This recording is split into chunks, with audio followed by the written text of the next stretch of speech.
Waiting on this thing. Got it. Got it. Got it. And make sure I hit that little done button there. All righty, y'all. Here we go. Namaste, namaste, namaste, Islam, Islam, Islam. I am Brother Hasan Ghaziel Bey. Here in Morocco at Northwest Maxim. How are you? Happy Holy Venus degree to ye all. I know you guys are probably thinking like, why is it happening so late? Actually, it's happening pretty early. However, guys, we've been actually doing a lot of studying, a lot of research. We had went to via Zoom Malika's court strategy presentation. I know Brother Sean was cluing me in a little bit on what Brother Taj was going in on tonight. And now here we are. Look, the trifecta, right? Switch. I'm falling. I'm so awesome. So here we go. Right. Oh, so jurisprudent. Most definitely. We're exerting reason and being prudent. And without further ado, guys, I'd like to also introduce our beloved brother in whom we are well pleased. And he is... peace and love, peace, love, and light to you all. Love you all. How are y'all? Konnichiwa. Konnichiwa. I'm Brother Sean Aleem Ale. You already know that all is well. And bro, how I go? Yeah, how'd it go?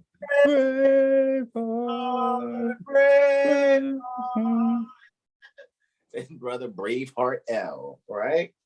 So, man, before we get started on our invocation, and this one's not going to be long, guys. I don't even think we're going to go past 2 hours because we're going to be short, straight to the point. However, we're going to probably do a little speaking casually first. We're going to do our invocation and then actually start the meeting after just speaking casually, because that's how it was when I was going to meet up with Brother Taj Tariq Bey at House of Reawakening Minds.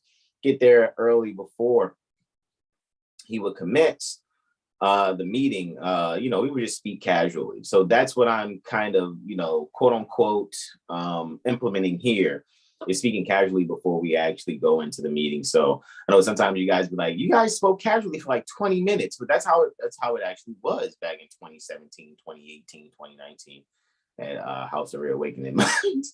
Forgive me, I just saw Malika post. And plus, let me get editing on the fly. Right. Plus, you gotta preheat before you get to cooking. You're just gonna right in with a cold pot.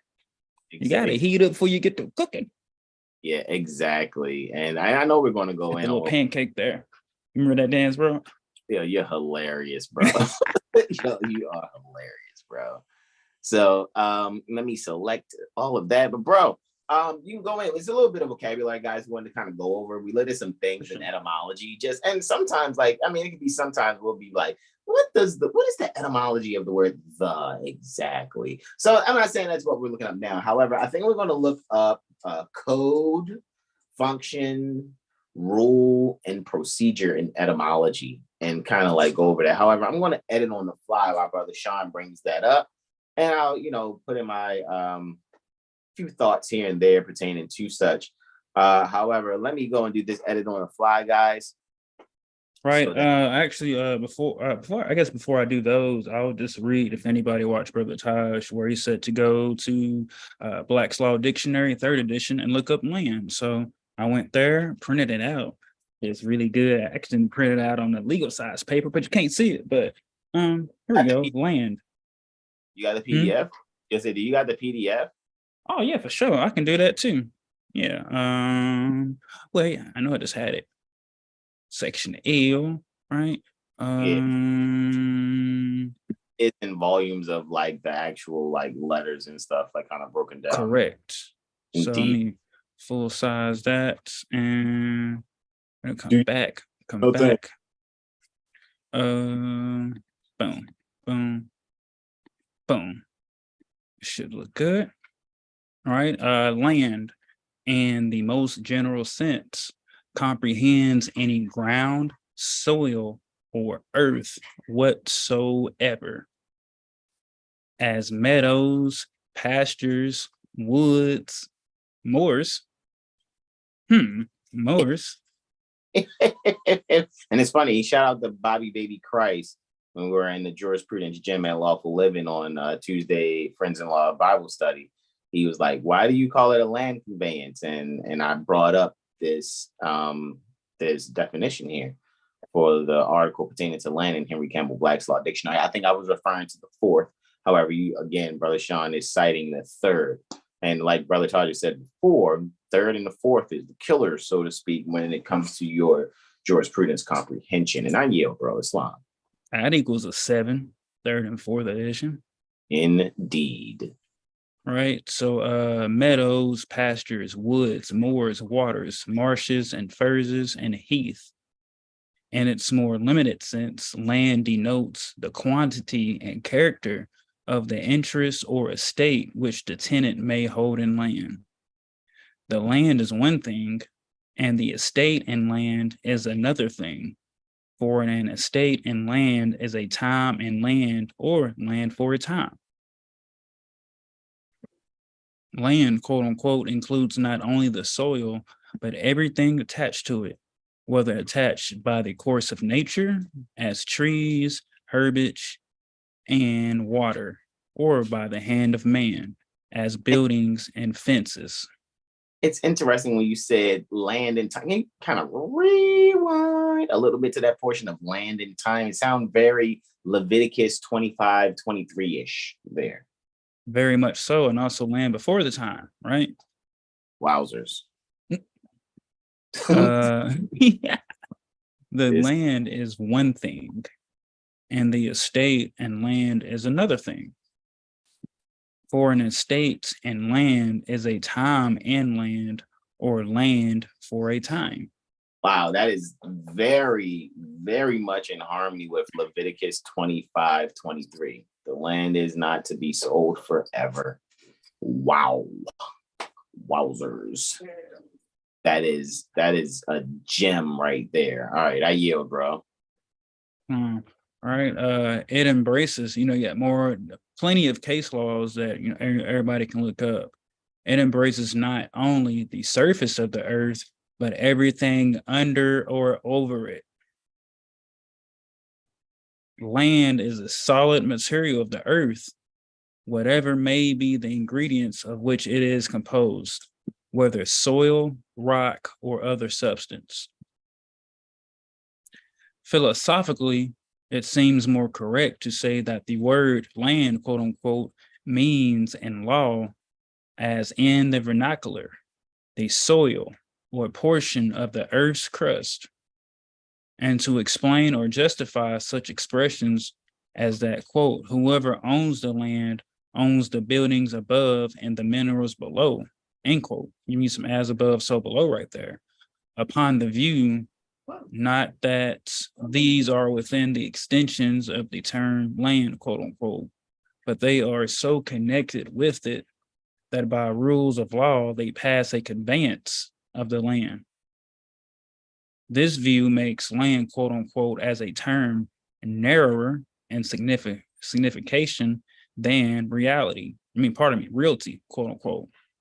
Though it would allow an instrument, speaking of land, to operate coextensively with one granting realty or real property by either of those terms. But many of the authorities use the expression land, quote unquote, as including these incidents to the soil. Abbott.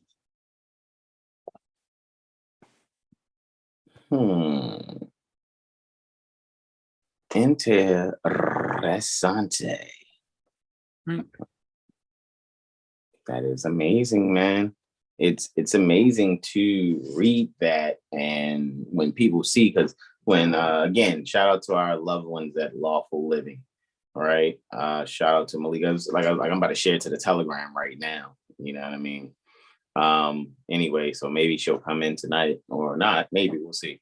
However, yeah, when I was speaking about land conveyance and Baby Bobby Christ was like, so why do you say land conveyance? And I was going in on that portion pertaining to land in the Henry Campbell Black's Law Dictionary, and I was like, because we being Moors is tying into the metaphysics that we are descendants of ancient Moabite, Canaanite, Hittites, and when you go and look those terms up, as we have before in previous classes in the Metaphysical Bible Dictionary by Charles Fillmore, what we can actually see there is that that's dealing with mental bondage to sense consciousness, along with Egypt and Misraim, and someone who's stuck in materialism. So since true and faithful Moors will achieve what Prophet Noble Drew Ali has achieved, being an Egyptian adept, which means one has subdued the mindset pertaining to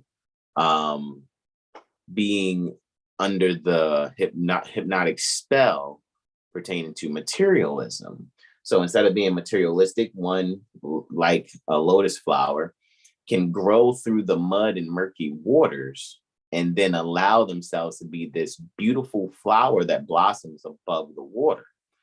All righty. And that is a symbol of one overcoming their lower self, their lower nature tied to materialism, and now blossoming into their spiritual nature, that portion to their consciousness that now is allowing their spiritual consciousness to rule over their entire being.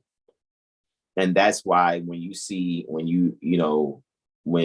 sincere Moors should be able to explain this, what I'm saying now, here and now. And Moors should be able to explain it in this way, however, with obviously sound comprehension. And again, as always, I'm not reading anything. I'm going off of what is sincerely vibrating with my nature, things that are and have been written on my heart as well as my mind. And it's easy for me to say it without having to actually open the book. I'm not bragging. I'm saying that the repetition over these past 8.5 years has me be able to explain things when someone asks me a simple question: why do you call it a land conveyance? Well, even though Bobby had his wisdom, because everything's made out of the land, and I was, wasn't knocking that at all. And when we say land conveyance, we're talking about what people may call an automobile, right? Some people may contemporarily call, because it's foolishly practiced, to be called a car. However, it's not on a railroad track. That's the only thing that is a car, something that is on a train track. However, or ski lift. So, and that's just what it is. Again, believe nothing I say, research it for yourself. However, by us being the land, we're being conveyed, LAW, we're length, angle, and width, land, air, and water. However, we're also the fire too. The land is the body, the air is what we breathe, the water is what we're made up of, 75%, and the fire is the fire in our hearts and our minds, to be able to be prudent, to exert reason and be prudent, as we, was showing there in chapter 44 in the Holy Quran, or Holy Quran, right? Cycle 7. And when we see these things, right, and know these things, it's nothing to be these things. So we don't get flustered when someone may attempt, even though we, completely put a circle of protection around ourselves and rebuke that energy accordingly, to not even attract someone seeking to challenge us and utilize and exert their administrative coding on our life's energy, right? We don't allow people to put their administrative code spirit on us, all right? And so that's why I was explaining we're the word, right? And by us being the word, we convey from point A to point B. Any obstructing my movement is mail fraud. You're obstructing the mail. It's mail obstruction. 18 USC 1701, 1702, and 1708. If I'm saying that properly? Correct. 17. Okay. Just wanted to make sure I'm not off when I am saying what I am saying, because I can also make sure I get my notes that are close to me. Or is it 17? Am I right? 1701, 1702, and 1708. Okay. No worries. Just making sure I'm saying the right thing. If not, I'm always open for correction. Right. However, with that being said, I know I'm the word. I've been immaculately conceived from my mother's mind to her womb, and she made me inside that you know, that great workshop where she is the grand architect. And then she called upon what she called upon until I got to the major mind. Some people call it the majority age. Got to that major mind where I know that anything anyone said that my mother called me is hearsay. All right, and we just looked up, you know, the hearsay rule 801 with the definitions of 802 today when Malika brought it up in the court strategy class today. And so with that being said, I'm very clear. Even when I talk to people normally, and I really do my best to not really talk to people outside of people that's on this information. People that's not really on this information, I don't really have too many words for them. And that's not being mean. I just really don't have too many words for those type of beings. However, to say respectfully, we are the word. And as we're being conveyed from wherever, from point A to point B or whatever points upon our ancestral estate, anyone seeking to obstruct our movement is obstructing the post, because we are the word, and that word must be conveyed with the message that it has contained within to be able to continue Prophet Noble Drew Ali's mission. And it is not to be abrogated, because then what's being violated is the unalienable right that is briefly spoken about in Bill of Right 1 and Bill of Right 4. However, like Brother Todd just said so many times to my face, Hasan, the things that we're doing today, we may not necessarily be doing in the future. So we're just doing exercises for our comprehension for later. And that basically means you got a lot of beings out here that, they're learning this stuff and these codes and all that, but you're not learning it for your salvation. You're learning it to know what does not apply to you, and then being able to, as we practice at the Jurisprudence Gym at Lawful Living, knowing how to request, knowing how to formulate the words. Even, and I'll admit, you know, those of us at Seven Hill Star, since we're Moorish American, we already had that knowledge. We just wanted to find somewhere to continue to exercise it with like minds that are really on it. And we found that at Lawful Living. That mindset isn't really anywhere in the Moorish community, except with Seven Hill Star. And once people stop being, because right now people glean from us within the Moorish community. They won't come to us directly. It's very few Moors that come directly, very few, and will study with us directly, very few. Everyone else wants to kind of maybe like send their little spies and agents and things of that nature, and then try to get the information from us through them. When at the end of the day, all people have to do is work out their mental bondage to sense consciousness, humble themselves, grow through that mud and murky water. And when they become the lotus flower that's necessary, it'll be easy for them to not have the pride and shame within them exercise, and then they'll be able to exert reason and be prudent by making sure they are having communication unity. That's the two words that make up the compound community with their brothers, Seven Hill Star, astrology firm. And with that, I yield the floor to Brother Sean Ali Mel, Islam. Islam, bro. All right, we got code now. Circa 1300. Quote, systematic compilation of laws, end quote. From Old French, code, quote, system of laws, law book. All right, 13th century, from Latin codex, quote, systematic classification of statutory law, end quote.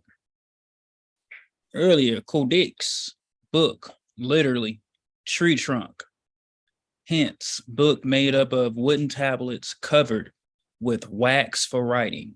B.A.R traces this through Proto-Italic, codic, to pi, Proto-Indo-European root, kahud, cleaved, separate, which he also sees as the root of coda, tail. See coda. Okay, let's go to coda. And it's funny because Brother Sean had mentioned when he said caudex, that's when I was like, whoa, that sounds like, in astrology, we have the Cauda Draconis, which is the south node. Cauda Draconis is the tail dragon, so the dragon's tail, whereas the head of the dragon or the dragon's head is Caput Draconis in the Latin for the north node in astrology. And so when I saw that, I was like, see, look at that. Look at how the book is the tail. Because first it must come from the head. Are you? Islam. Islam. Coda, noun, quote, passage added to a musical composition for the purpose of bringing it to a conclusion, end quote. 1753, from Latin coda, quote, tail of an animal, end quote, which is of uncertain origin, which bro just dropped the mic for that. Yeah. And is it divine? Is it really? Really? Go ahead, bro. Really? Right. Devon traces it to Proto-Italic, cordae, part tail, from Proto-Indo-European root kahud, cleave, separate, from root ku. He writes, since words for peace, part are often derived from to cut, cleave, the tail may have been referred to as a loose part of the animal. And it's funny because I'm thinking about how you have the administrative codes, United States codes, the codes of federal regulation, right? Right? The codes of Maryland, right? Codes of Maryland regulations. You have what else? The what else has codes that are out there, man? I think like Ohio got codes. Well, all of the states, everything's codes. derive their administrative codes from the statutes.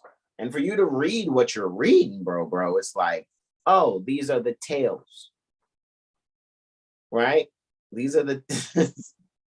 Can you see the dragon in Revelations a little in another light now? For those of you that are sincere scholars, that can really see. Because another thing what got confirmed today, shout out to my beloved mother, mistress, consort, whom I am well pleased.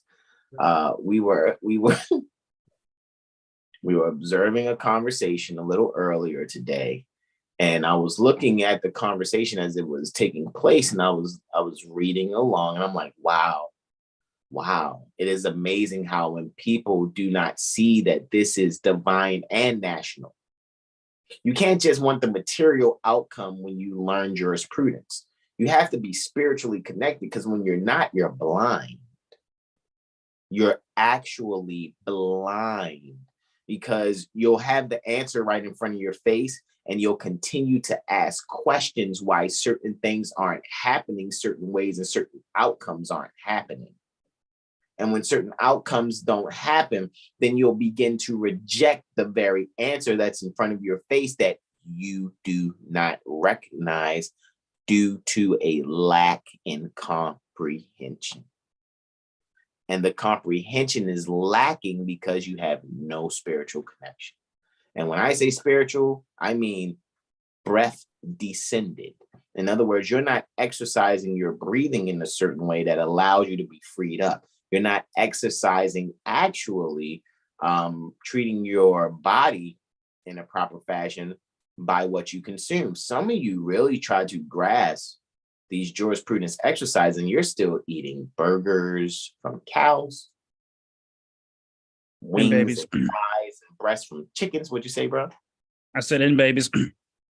You see what I'm saying? Right. And babies, right? Those you McDonald's eaters or other burger joint eaters, you're still eating fish and other seafood. You're taking in things, and then you wonder why you can't really hold on to the information, or why you think you may have a learning disability. No, you have a ingestion problem.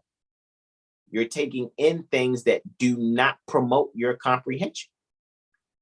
And then you will find a means to be the most beautiful soloist of violins ever. And then you'll start bitching and moaning like, people, you shouldn't be so hard on people that have disabilities. You don't know their situation. Shut the fuck up. I didn't have that excuse. And that's when I realized, like, a lot of times when people start, playing victim, I don't think they got their ass whipped. See, yes, for those that don't know, I will have completed 39 sun cycles out of the womb by July. Alrighty, 39 sun cycles since I've manifested from the womb. It's not including the 9 to 10 moon cycles I was developing within the womb. Right? However, I come from a time that one time I got in trouble in kindergarten. Not only did I get, had to be over the leg, over the lap, the kindergarten teacher getting spanked with a ruler. Then once I got to the babysitter, she spanked me. And then when she told my mother what happened, my mother gave me a spanking. I come from that generation. I come from a generation where as soon as I was disrupting class or something, I wasn't just getting a beating or punished. No, I was getting a beating and punished. To the point where it's funny because now look at me.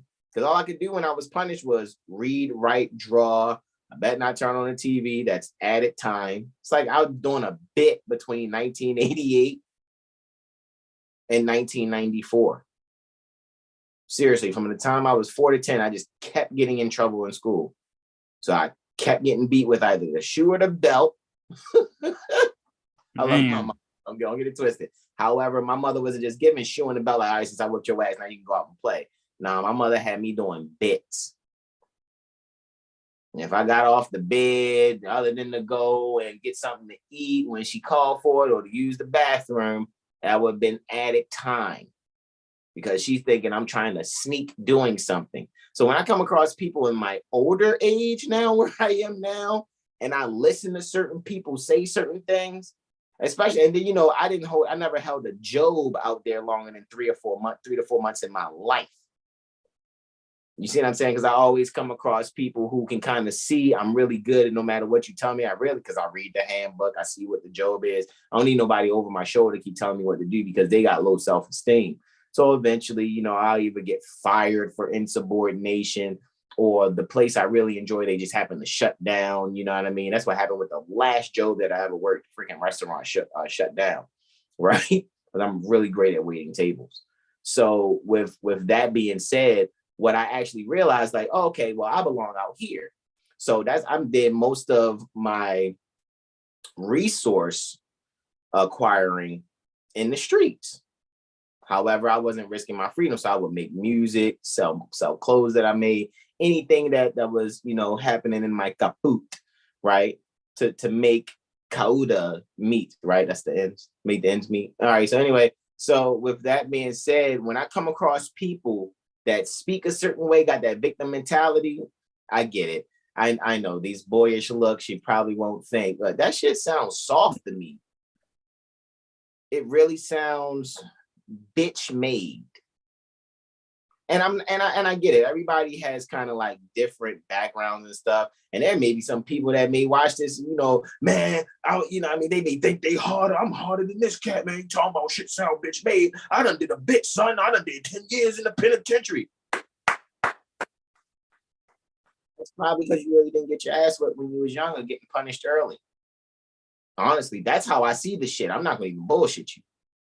You see what I'm saying? Because I'm looking at myself and I look at others and it's like, man, you know what I mean? Certain people made certain decisions that I didn't make because they were allowed to get away with shit until they tried it at a wrong age at the wrong time. And next thing you know, they in the clink. By the time I was 10 years old, I already knew, look, man, I ain't gonna even try shit. I'm going to be on my best behavior because I ain't trying to be punished. Flat out. My father wasn't in my life and in-house or nothing like that. It was just the one woman raising her son. And if I wasn't around her, by the time I stopped getting in trouble, I'm learning from, the street, flat out. I just could move a certain way and had certain people that could see that I wasn't on no fuck shit. So that's why I said all of that to say, those of you that learning jurisprudence, you want to, I don't know, I can't comprehend like that. It takes time. I got to admit, I have about this much sympathy, like that much sympathy. That much. Because it's like, yeah, I can tell this is somebody who didn't, they wasn't pressed to, you ever been beat and punished? You can't for about 7 to 30 days. What'd you say, bro? Can't do nothing. Lucky you can go outside. Make some fun out of that. Man, that's why the only way I got some relief was if my grandmother, my mother's mother was like, bring him over here. Leave that baby alone. My mother had everybody enforcing that punishment wherever I went. God, family, any other family, like, and then people want to modify it. Like, oh, so you punish, you don't know how to act? Well, since your mother said you gotta stay punished when everybody go outside for recess. So the babysitter used to do. When you gotta go outside for recess, you gotta stand in a corner while everybody I'm telling you, that's why I'm like, maybe it's something I did in the past life where I was supposed to be trained up this way. That's why I don't really lose my temper. You know what I'm saying? I be real calm when shit get heated. And that's why that's why I really enjoy and look at the Godfather series, of the Corleones. I look at that as like a family movie. You know what I mean? I don't look at it as a gangster flick. Because I comprehend what's going in the movie a little different. So even when it comes to what we doing here, you know what I'm saying? This is making sure we caring for the whole planet. Being these principles, love, truth, peace, freedom, and justice sincerely. It ain't no clout chasing. It ain't trying to get nobody's pussy or purse. You know what I mean? And that's why we move how we move consistently.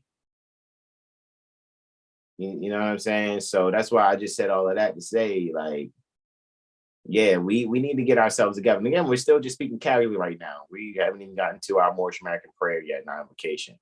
But I think this is a good speaking casually to kind of set the tone of why we even talking about these things and looking at codes and all this other stuff as far as the etymology. Because remember, again, you're looking at these things so that you're clear on why they do not apply to you. And then you can develop a true and faithful means and or protocol for yourself to look up different things when people try to utilize administrative codes against you and put their administrative code spirit on you to make you feel like you've broken some law when you clearly haven't.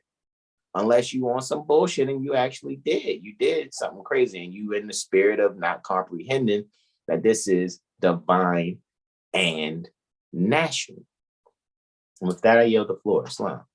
Indeed, when you read Clock of Destiny, he says, divine law will not save you from, what do you say, gambling, racketeering, prostituting, and a couple other things that it won't save you. And it's funny because... whiskey, that's what he also said. Yeah. And it's like, folks, try to do things which they know is wrong, right? They have the intent, the thought of doing something. So when the outcome happens, like, oh, I want to get out of this. And it's like, there's no getting out of it. Like, you had already sealed your fate thinking to do some fuck shit, thinking to do some bullshit. And now the outcome has happened, the reflection of what you did, right? When you did, pardon me, right? Astrology, self is the first house. Now you're having this reflection, seventh house. And what comes with that is equality. So, yeah, it's not getting out of that. And, then you think about, folks, they try to shame folks. It's like, oh, he reading. I'm like, what? And then, when they say, where's the best place to put things at? in a book, because folks don't read books. So it's like there was this, when we read Misery, right? It's this glory of not reading, not doing things, not being honorable, but praise when it comes to everything that's opposite of that. So yeah, folks are really gonna have to look in that mirror, yo. And even if they don't look in that mirror, they can't get away from those thoughts. They can't get away from those feelings. It's literally gonna make them a USC1 person insane. Mm-hmm. Because you can might avoid beings in the physical, but you can't get out of your mind. And there's only one way for being to get out of their mind, and that's to make themselves transition. But even then, that's even still in more of a fate of offing yourself. So yeah, let's find a mind and use it to it. Because you can't escape the inside of your brain. Even when you sleep, in the dream state. Still getting dealt with. Moving on, right? Function now. 1530s. One's proper work or purpose. Power of acting in a specific proper way. From French, fonction. Fonction, I'm going to say that. That sounds pretty good. Fonction, 16th century. And directly from Latin, functionum, or functium. Nominative functio, a performance and execution, end quote. Noun of action from func, past participle, stem of fungi, perform, execute, discharge. From Proto-Indo-European root, hung. So what it sounds like. Hung, be of use, be used. Source also of Sanskrit, brundati, to benefit, make benefit, atone. Armenian, bocanum, to feed. Old Irish, bongade, to break, harvest, which is perhaps related to root hrug, quote unquote, to enjoy. Meaning official ceremony, quote unquote, is from 1630s, originally in church use. Use in mathematics probably was begun by Leibniz, 1692, and reference to computer operations, 1947. Islam. See, anything else, or do you want to do statutes too? I guess, like I said, maybe we could look up rule and procedure just really quick. Oh, statute's fine too. You can look that up too if you want. Got you. Statute now, late 13th century, from Old French, statute, royal, promulgation, legal, statute, from late Latin, statunum, a law, decree, end quote. Noun use of neuter past participle of Latin statutare, enact, establish, from status, condition, position. From past participle stem of stare, to stand. From Proto-Indo-European root, as they would say pi, statu, from root sta, to stand, make or be firm. Mm-hmm. It's interesting too that it says royal promulgation. Promulgate means to milk forth. So in other words, like to milk forth, like to milk before. So it's almost like to prepare to precipitate, to allow something to come forth that isn't to. So when they say when you milking something, it's almost like you're seeking to have something come out of something without it naturally giving it off. That's like, milking a cow, to promulgate a cow without the necessity of a calf, which is a baby cow, necessitating that milk. It now you see why there's a problem. You see what happens when people have been raised on promulgations, right? Some forthcoming milk, right? They're just keeping cows pregnant so that people could drink this that's now like pus and blood and been like that for a few decades. However, milking forth eventually creates problems. From you got people that's lactose intolerant because they shouldn't be drinking it because they're not cows, honestly, nor are they, baby cows, nor are they pertaining to the age that should be drinking the milk, things of that nature. So milking forth is promulgation. So why are they milking forth, right? What are you milking forth? A promulgation. So statutes are milking forths. And when I say forth, it means like before. So you're trying to have things set in a certain way so it'll milk forth the behavior of those that are obligated to perform a certain way. And that's why I wanted to bring up function, because administrative function is different from administrative code. Some people say, well, they do certain functions in their procedure in order to execute the code. That may be true. What I'm making sure we're communicating here is just knowing where these words roots are from. That's it. That's all. That's just what I wanted to bring forth. I yield, bro. Rule. I yield. Rule, now, circa 1200. Principle or maxim governing conduct. Formula to which conduct must be conformed. From Old French, rule, Norman rule, custom, religious order, end quote. And modern French, partially re-Latinized as regle. Yeah, partially re-Latinized as regle. Regle. Mm-hmm. From vulgar Latin, regula. From Latin, regula, straight stick, bar, ruler. Figuratively, a pattern, a model. Bar. Related. Okay, go ahead. I'm just putting it out there. Bar. I yield. Related to rigiri. Sure. Yeah, but you're good. Rigere. Mm-hmm. To rule, straighten, guide. From Proto-Indo-European root, rig. I gotta put a on something. Move in a straight line with derivatives meaning to direct in a straight line, thus to lead, rule. Look at that. So are you chattel property? Are you a cow? Are you on an animal farm pertaining to administrative codes?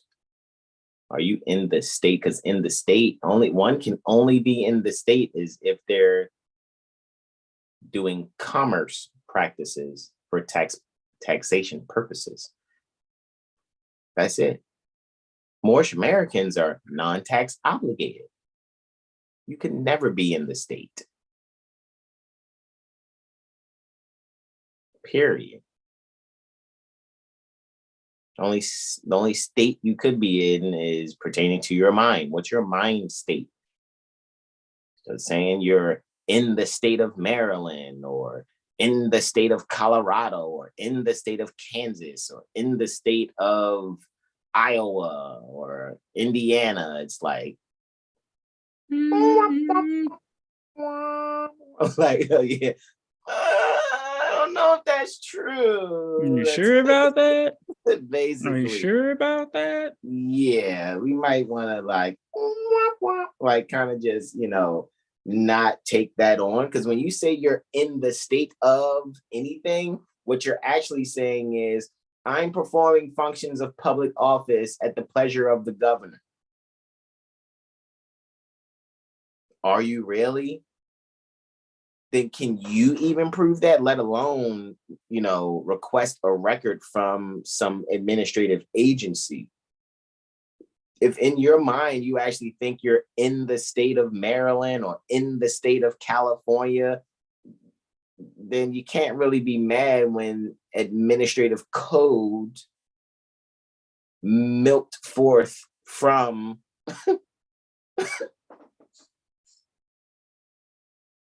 the authority that is the state statutes, you can't really be mad when those are used against you, used to adjudicate upon you, because it's all administration, administrative courts, things of that nature. You see what I'm saying? It's all administration. Are you an employee? Agent. Are you an agent to that agency under which they are exercising administrative hearings and making decisions in how your life is going to go? If not, why are you unknowingly participating? Shouldn't you now develop a means for you to know? I yield. What was that one song? Who was that by? Thinking brother went by that stage name, actor name of Mario Winans. I don't wanna know. Yeah, I know, right? If it's studying, please don't make me do it. I just don't wanna study. And these codes don't matter nothing to me. That's Because what I'm just going to ignore it. Ignore it now. Boom, boom, boom, boom. That's fucking hilarious, because that's what's happening, man. Like, they don't want to know. They love the way they lie. But then they'll be coming to the jurisprudence. They'll come to Seven Hill Star, come to Lawful Living, and then be like, "Can you help me with this? Where's this document? And what about this? And what about that?" And it's like, you want the microwave result.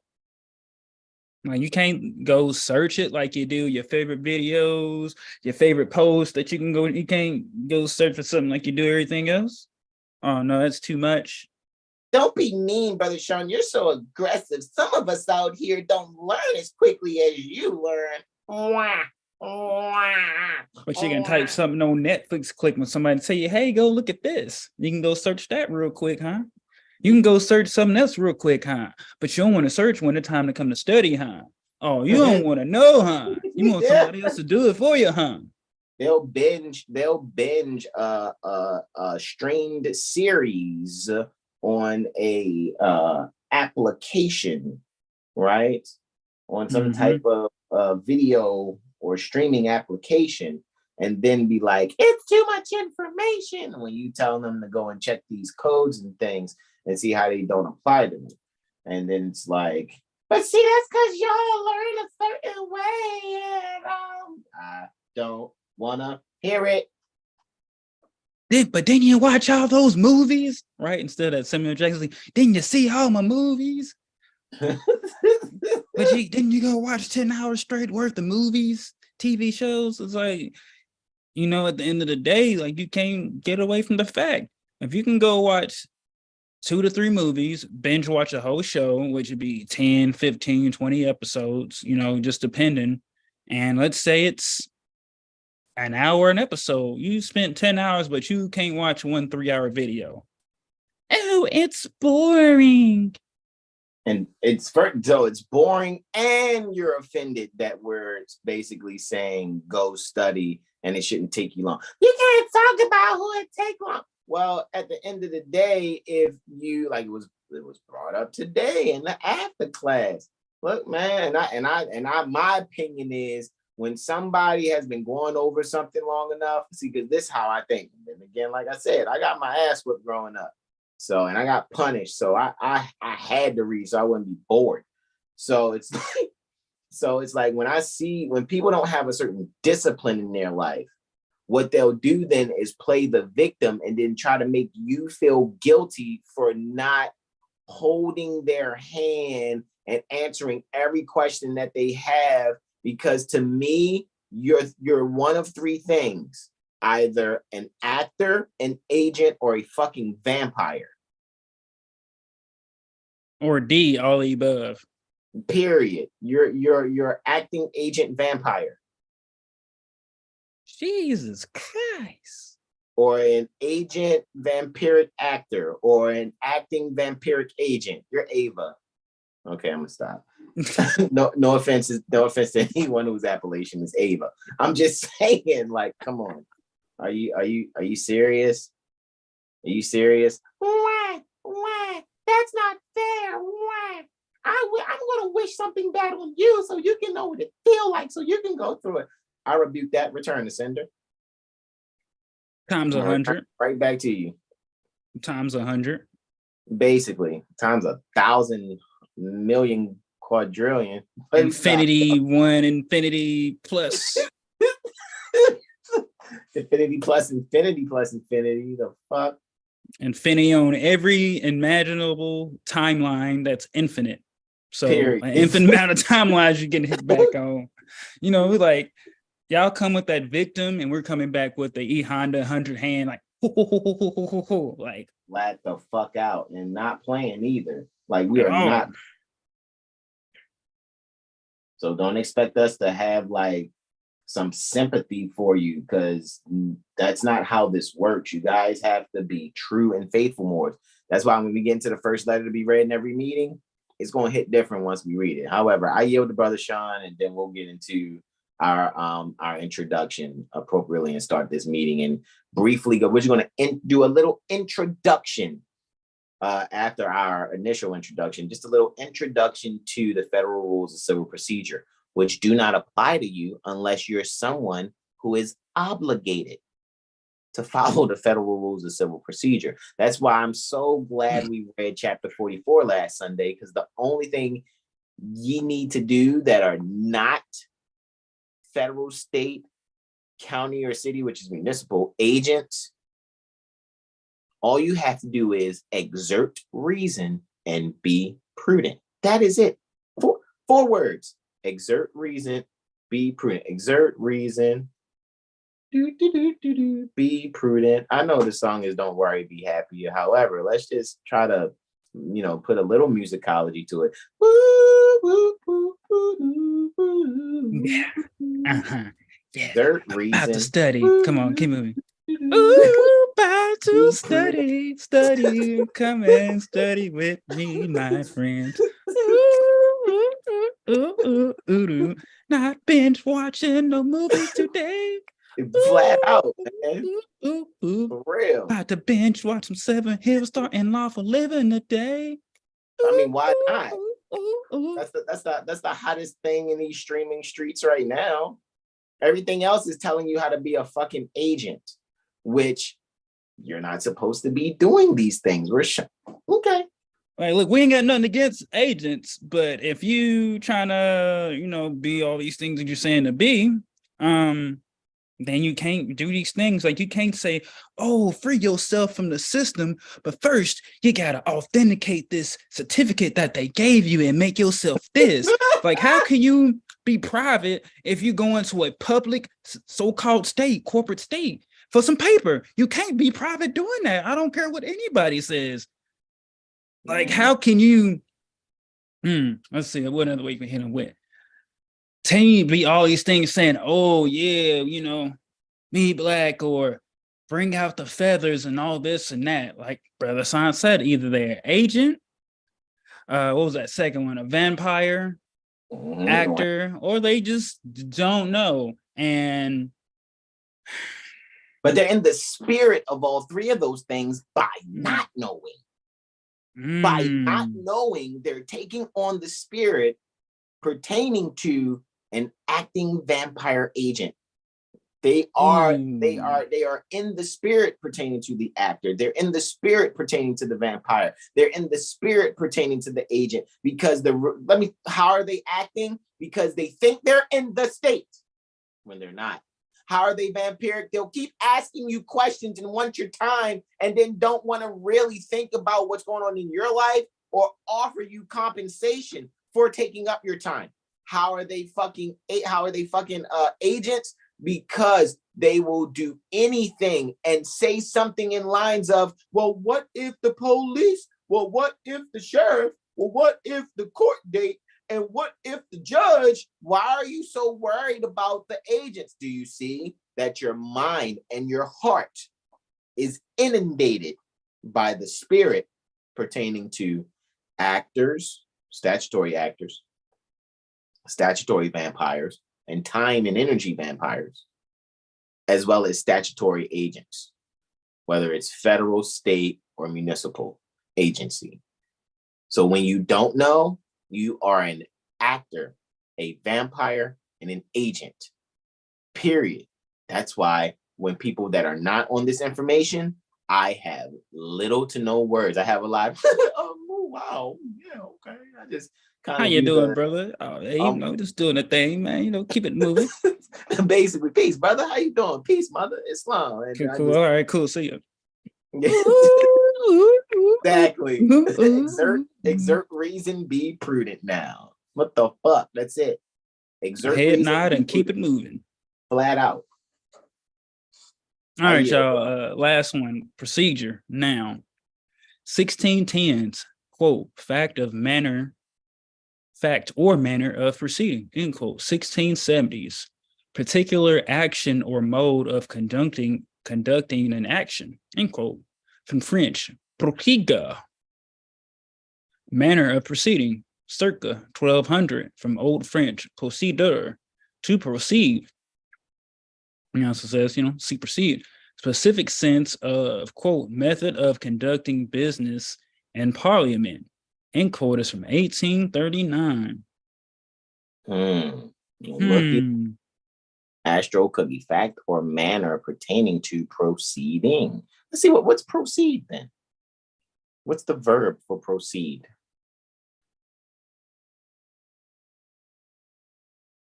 Let's see.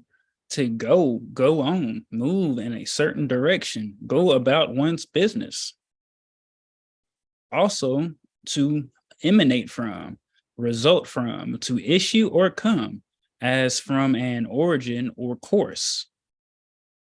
From Old French, procéder, 13th circa, modern French, procéder, and directly from Latin, procedere, past participle, procesis, to go before, go forward, advance, make progress, come forward.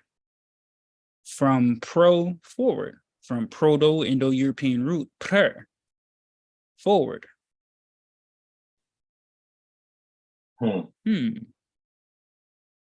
Looky, Astro couldn't.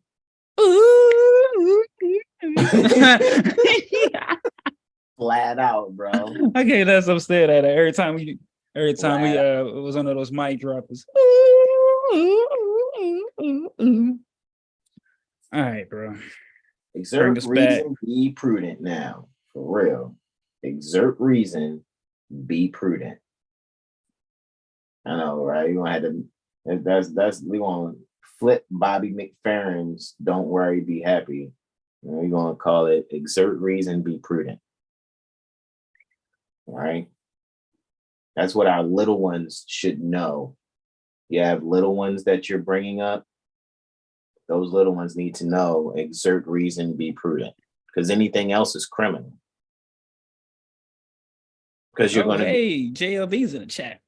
Go ahead, bro. My bad. I'm just going to be vampirically acting in agency without knowing why you're doing that. So you're breaking the law. And the first law is you. So you're breaking yourself. Fool. Break yourself, fool. Yeah, fool. That's what you're doing.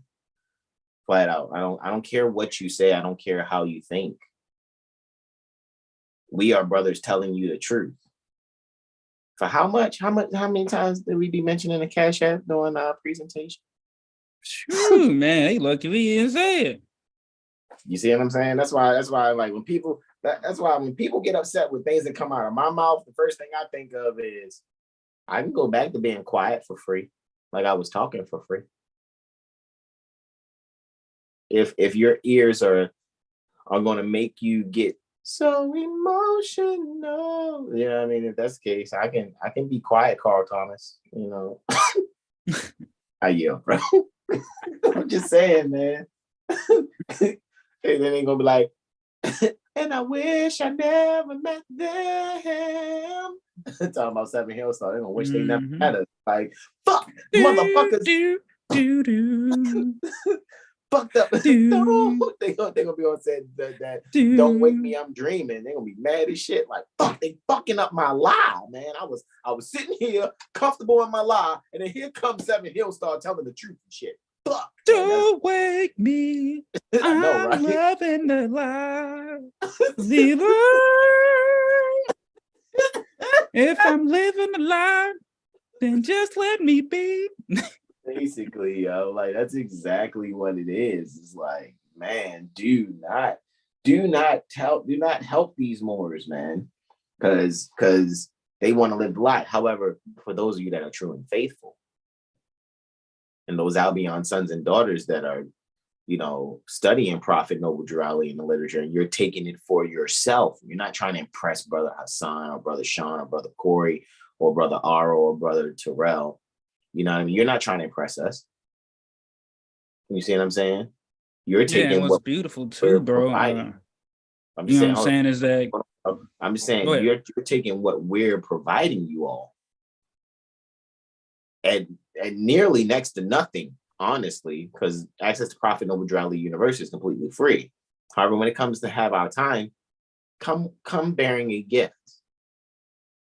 All righty. Be prepared to make a donation. When it comes to the AstroCivics concept correction sessions, as well as the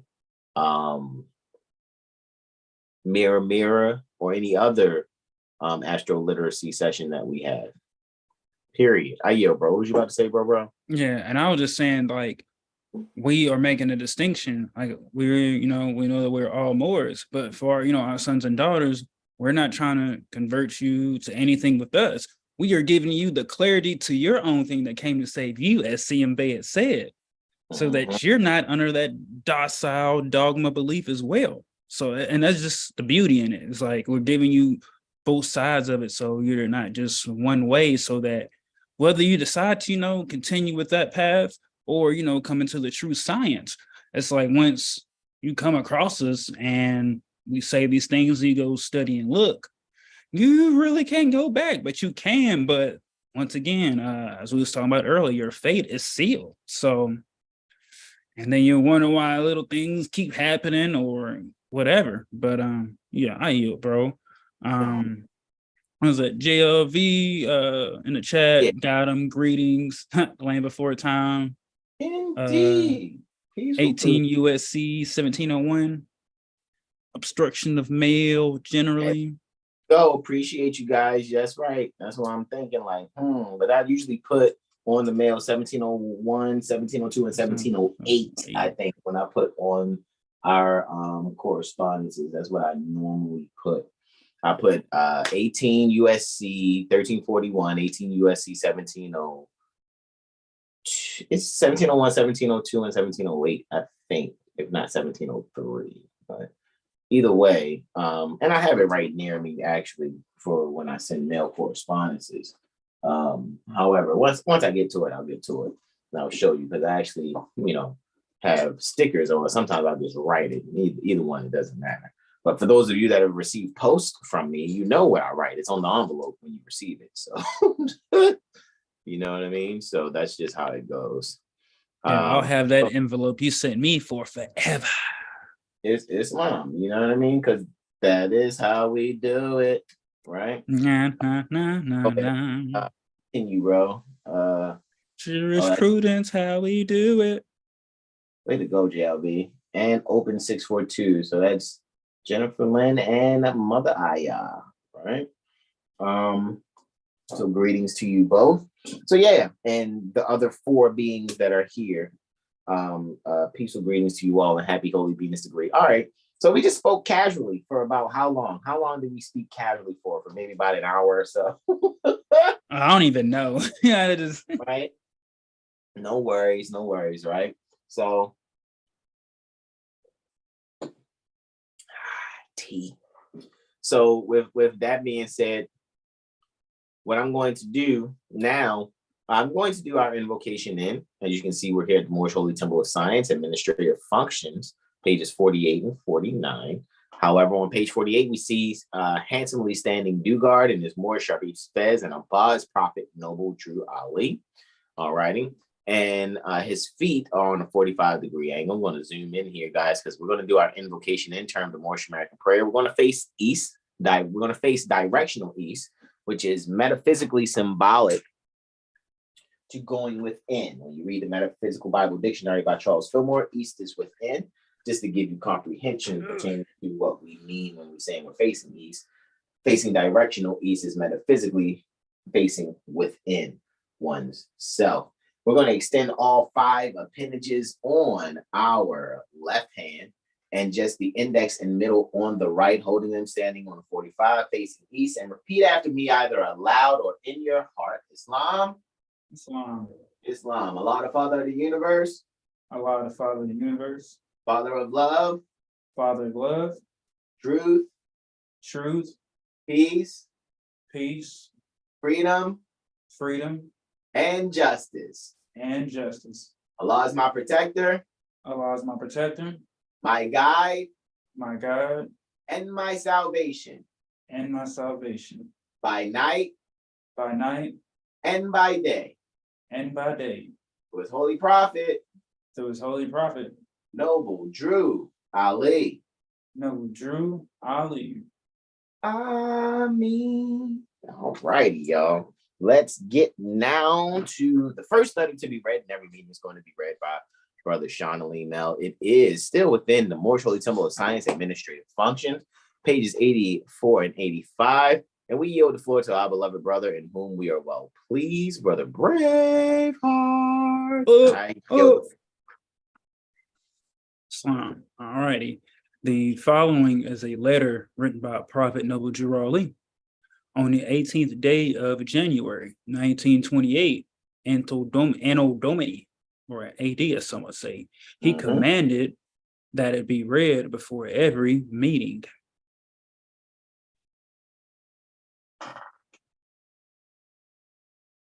If they're lying, then just let them lie. No. All right, Moorish Science Temple of America, Home Office, 3603 Indiana Avenue. Noble Drew Ali, founder, Chicago, Illinois, January 18th, 1929. To be proclaimed in every meeting. Dear brother Islam, I am glad to know that I have few faithful Moors among you all, and I desire for them to know the truth and the divine truth. There is a host of jealousy about me and the movement now by the same people of our side of the nation that claim it was only a joke and unreal. But now, since they have found out from the government officials and the nations of the earth that this is the only sole foundation that all Asiatics must depend upon for their earthly salvation as an American citizen, they are working every scheme that they can to disqualify me so they themselves may take charge of the situation.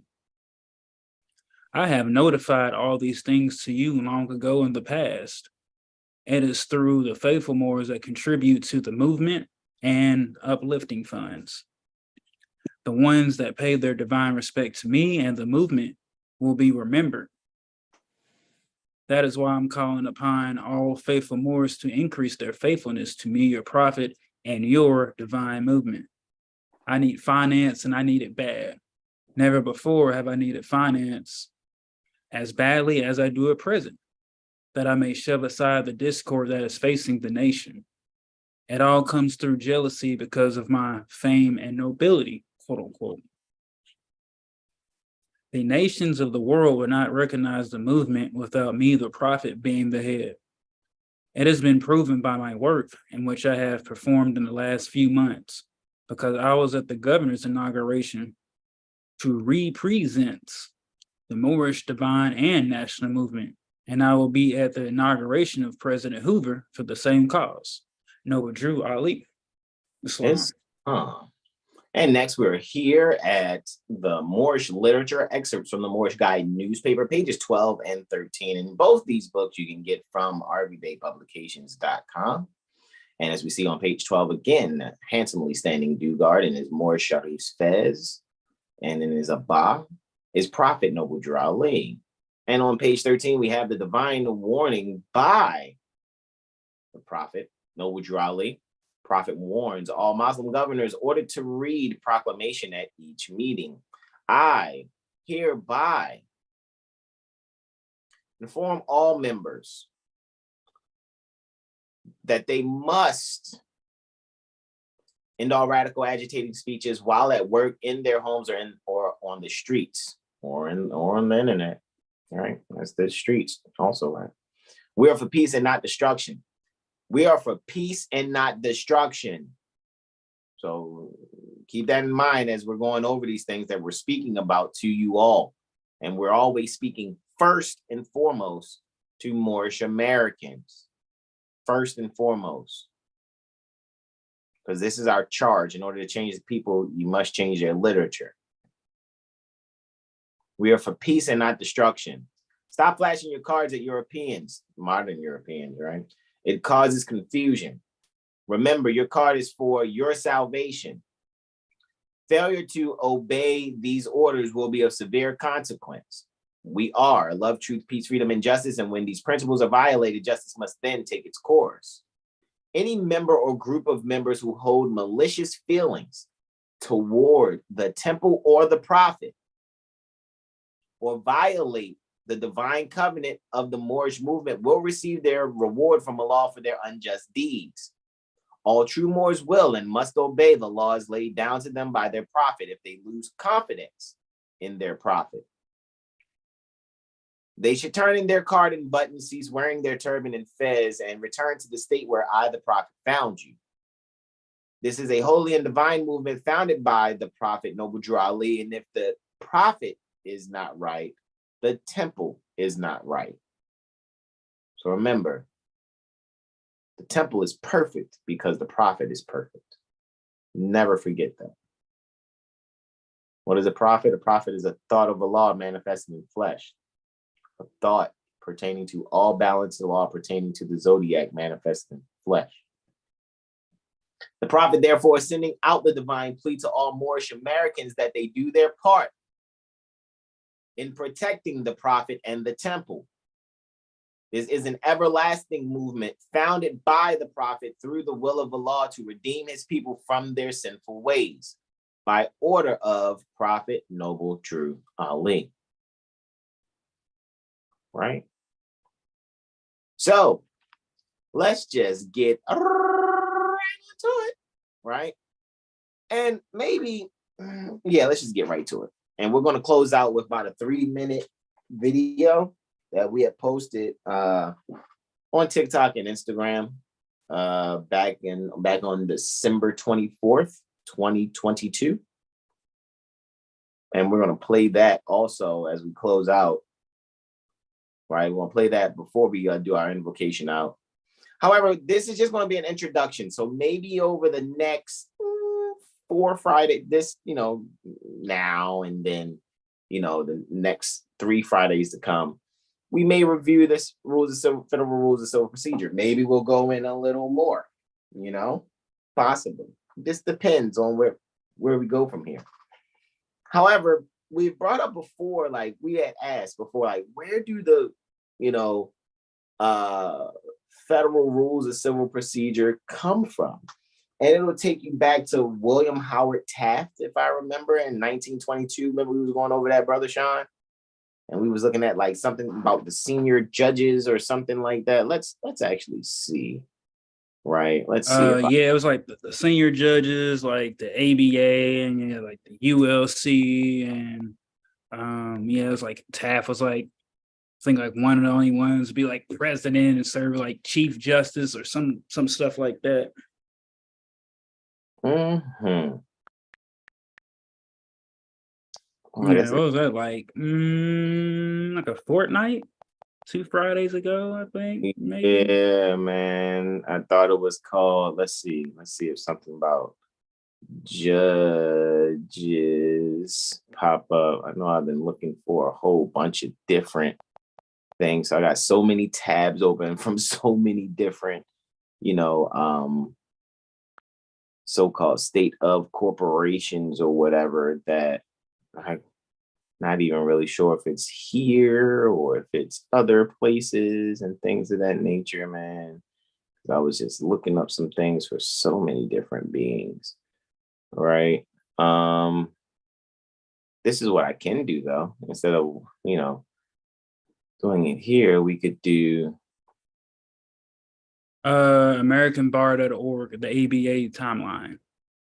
that. Yeah, I know that was that was the ABA timeline, but I think what it was, and I'm not knocking that one. That one was awesome. I think it was Federal Rules of Civil, right?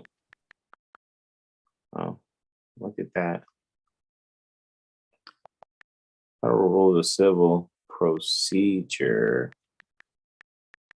History, I think. All right. It's kind of what I typed in. The rules were first adopted, right? And it's talking about 1937, but I know it took us back further than that.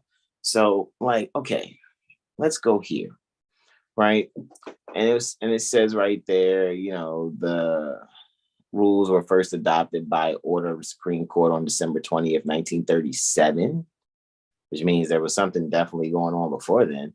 Transmitted to Congress on January 3rd, 1938. So this is all post Social Security Act, all post so-called Emergency Banking Act for the agents and their agencies. Right? And so now what we need to actually do then is go back here and find out where it talked about, was it this? Because what we're looking for is that so-called senior judges of 1922, right? That's what I'm actually looking for. That's the language I'm looking for from when we looked at it before, right? And maybe I should just put senior judges 1922. And since that's what I remember, right? Federal Judiciary.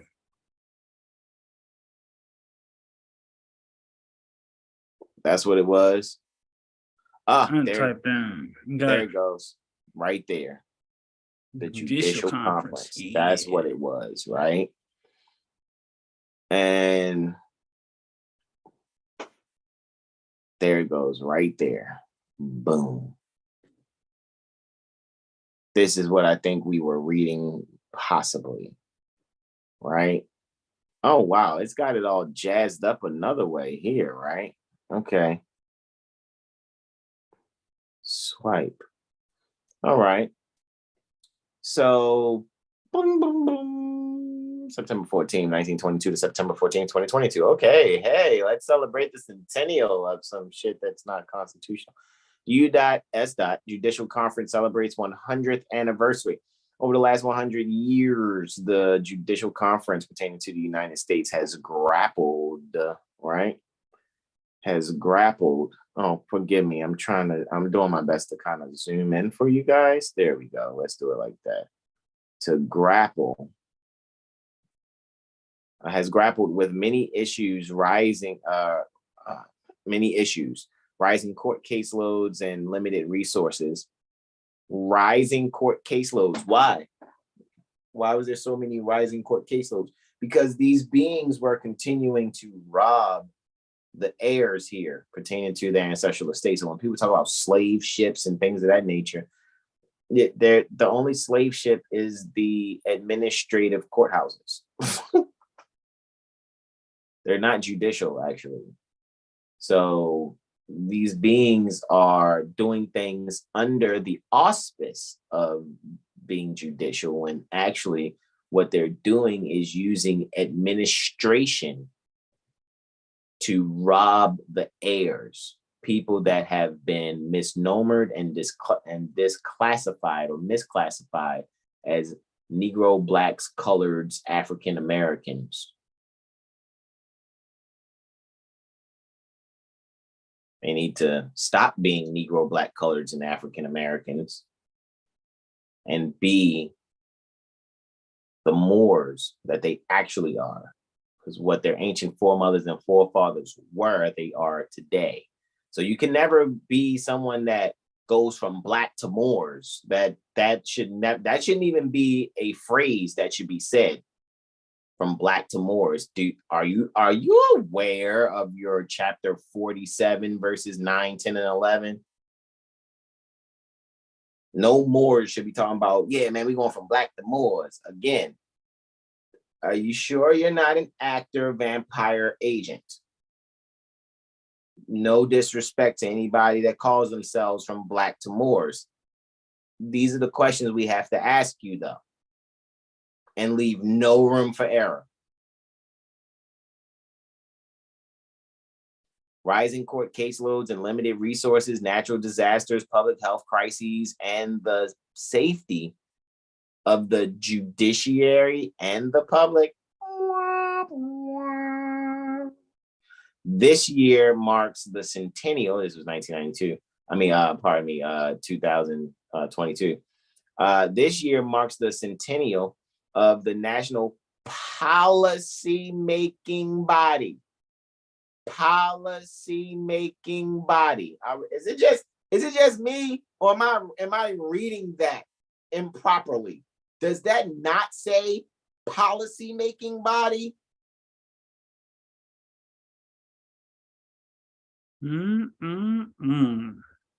Judicial policies, judicial police, acting out judicial. It sounds like insurance to me. Sounds like insurance scamming, which had helped ensure efficient administration away from justice, because of is a prepositional term, which means away from, off from, or pertaining to.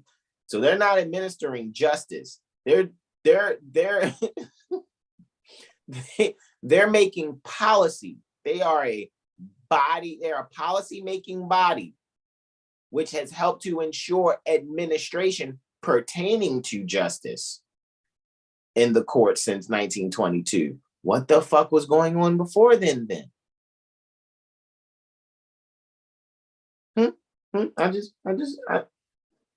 We are, put a 1 in the chat. It's only 7 of you here. Put a 1 in the chat if you just read what I read. Not one thing said law. Not one thing said enforcing the Constitution. This is how do we slick talk people and make them feel like they're guilty, right? Or how do we actually regulate those that actually are administrative policy participants? Administrative policy participants. Administrative policy participants. Federal, state, and municipal. And when I say municipal, I'm speaking what some people may say local or county and city. Grandma's house is not a federal, state, or municipal venue to be audited utilizing administration policies. Your apartment is not a venue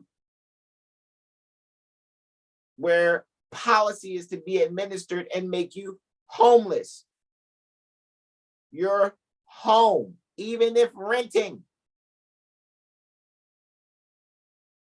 so to speak, quote unquote. Do you recognize that Residential Landlord Tenant Act is written by the same attorneys? That's the ULC, and some of those ULC members are part of this club here, this judicial conference.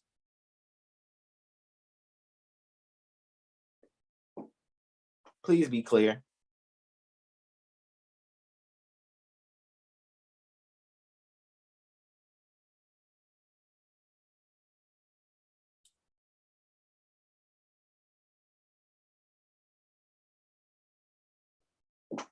Interessante. You want to read this, bro? And it's funny. It's got a PDF in it. Congress creates the Conference of Senior Circuit Judges. So before it's called the Judicial Conference, it's Congress creates the Conference of Senior Circuit Judges. Senior Circuit Judges. Senior Circuit Judges. Do yourselves a favor and Google Circuit Court map or the map of circuit courts, and whatever corporation is occupying the land near you, and they call themselves state of, you'll be able to see what circuit court is there, or what they'll say the so-called judicial circuit is. So-called. We'll say the policy circuit, the administrative circuit. What's the administrative circuit that is covering near that corporation near you? I should probably put this in put this link in there, bro, in the description after we're complete. I should probably really do that, bro, so that people can have this. However, you want to read this, bro? I just kind of, but this is good to see this timeline. You want to read this, bro? Yep. September 14th, 1922. Mm-hmm. Congress creates the Conference of Senior Circuit Judges. All right, definitely during Virgo season, Congress creates the Conference of Senior Circuit Judges, later renamed the Judicial Conference of the United States, made up initially of the Chief Justice of the United States and their senior judge, later called the Chief Judge of each circuit. The conference was the first. So a Chief Justice is above the Chief Judge. That's what I hear. And I know I said that before. However, I yield. Later called the Chief Judge of each circuit.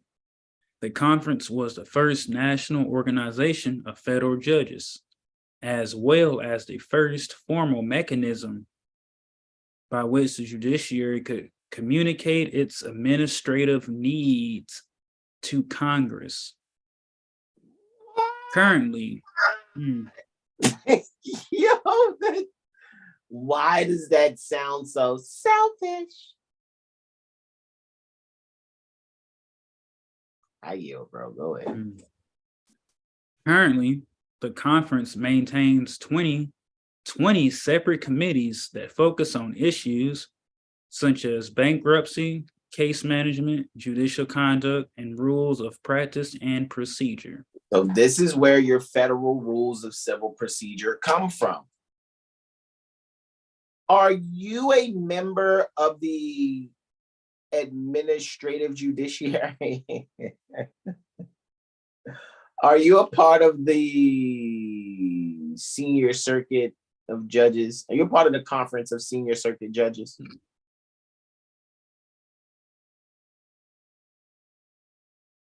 Just asking. Next. December 28th, 1922. The first meeting of the Judicial Conference. The first meeting of the Judicial Conference was held in the conference room of the Supreme Court at Washington on December 28th, 1922, at the call of Chief Justice Taft. William Howard Taft, right? Go ahead, I yield. Among the issues discussed was the increase in cases over the preceding year, owing largely to the vast number of prohibition cases which had been filed. You're good. Preceding year, but you're good. You're good, bro. Read the last one again, bro. The last sentence. Among the issues discussed was the increase in cases over the preceding year, owing largely to the vast number of prohibition cases which had been filed. So we already know what's going on in the 20s. You know what I'm saying? They dealing with your Al Capones and prohibition and all, you know what I mean? And it's interesting too, because Prophet Noble Drew Ali is in the middle of doing his thing. So just think of the climate at this time, guys. Like really think about it. All right. Don't forget, guys, to share this out with your loved ones too. You know, when this is complete, you know, or you can do it now, you know, copy and paste the share link and send it by email, text message, you know, DMs, Facebook message. Make sure people, you know, that you know are really about this get this. All right. And that's a picture of William Howard Taft on the left. I'm sure I've seen quite a few pictures. I yield the floor to you, bro. Islam. 1939, Congress creates the administrative office of Unum Sanctum Iudatis Courts. Hold on. You know what's funny? That picture on the left, you see a feather, a scroll, and a fasces, which is on the back of a dime, of a silver dime. If you got a Mercury head silver dime, like I do, I think they were minted. Of course, they were minted pre-1964 because that's when the coin was silver, pre-1964. But the couple that I have in my actual pocket, you know, is those are minted 1942. You know, so just 3 years after this, but it actually has that fasces on the back, that those like bundle of sticks with an axe in it. It's called a fasces. However, I yield the floor to you, bro. Islam. Congress creates the administrative office of the U.S. courts, the AO, quote unquote. The Chief Justice is empowered to select the director and deputy director of the AO in consultation with the Judicial Conference. In consultation, with the Judicial Conference. The director acts as secretary to the conference and is an ex officio member of the conference executive committee.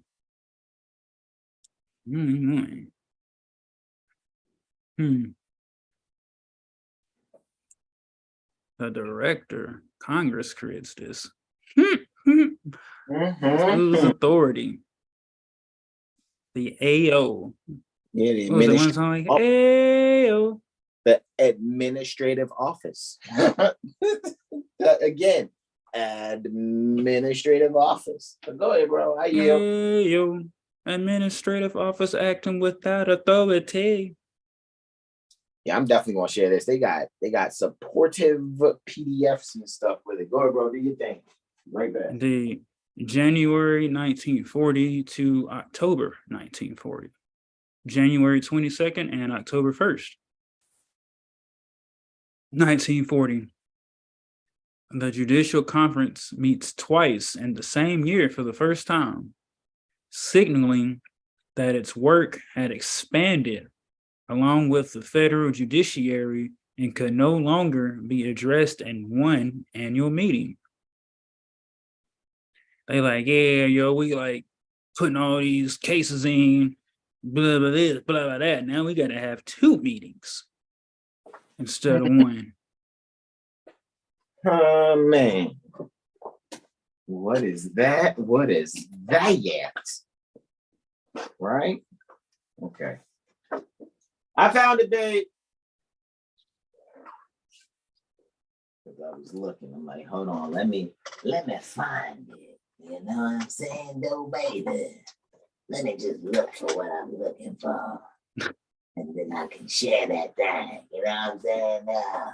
Yeah, I get what you're saying, man. And then I was also looking for this. Right here. Smooth, brother, smooth. All the young whippersnappers out there.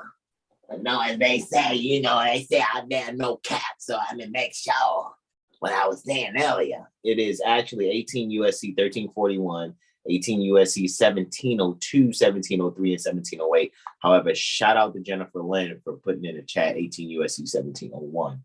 also, right? Just wanted to make sure I brought that up because you guys know if I mention something, I kind of have a pet peeve for not showing you my sources. I just don't just, oh, let me say something and sound all fucking intelligent and shit. I don't have that. I don't have that type energy with me. And then I had to find my wallet and stuff, man. So I was like, hold on, let me find my wallet and stuff, right? So like I said, the silver dime, right? I hear you, silver dime. Right. Just wanted to show that very quickly. Right. Ooh. And then we'll come back and look over this again. Let me just go back a slide to the back. So you guys can, okay, maybe that is good. You can see that just a little bit. That's a Mercury head dime from 1942. And on the back, it's what you see in the top left-hand corner of that picture. Right? It's a Fasces. That can be seen, right, Brother Sean? Can you see that Fasces? Kind of. If you might want to stop the screen sharing. Let me see if the lighting will assist too. Hold on. Let me see if I bring a light on it a little closer. Does that help just a little bit? Let me. Yeah, you kind of see it. Yeah. Okay, I'll stop screen share briefly. I'll stop it briefly just so you guys can see this Mercury head dime. All right. Guess I'll spotlight me real quick. Right. So that you guys can be able to see this and then I'll relieve it. Again, 1942. That's blurry. This is a Mercury head. Right. Mercury head. It's funny. It looks like it's two faces on some like bifrontis, some Janus bifrontis. Janus right? worship, yeah. Right on it. That hair. The hair is like on. The hair is right here on this side. It looks like another face in it on some Janus bifrontis type stuff. Right. However, I turn this dime upside down and around. It's the Fasces, the bundle of sticks with the axe, with the hatchet coming out of it, right? So that's very, very interessante, bringing in the light a little more. So I was like, let me bring the light over. Let me see what happens when I bring the light over. Oh, it's washing it out a little bit. Let me see. You kind of see it a little bit, but that's a Fasces. Same thing that was in that picture. You can kind of see like right there is the hatchet part of the axe. So it's on like this side right there. It's kind of where you're seeing it. Right?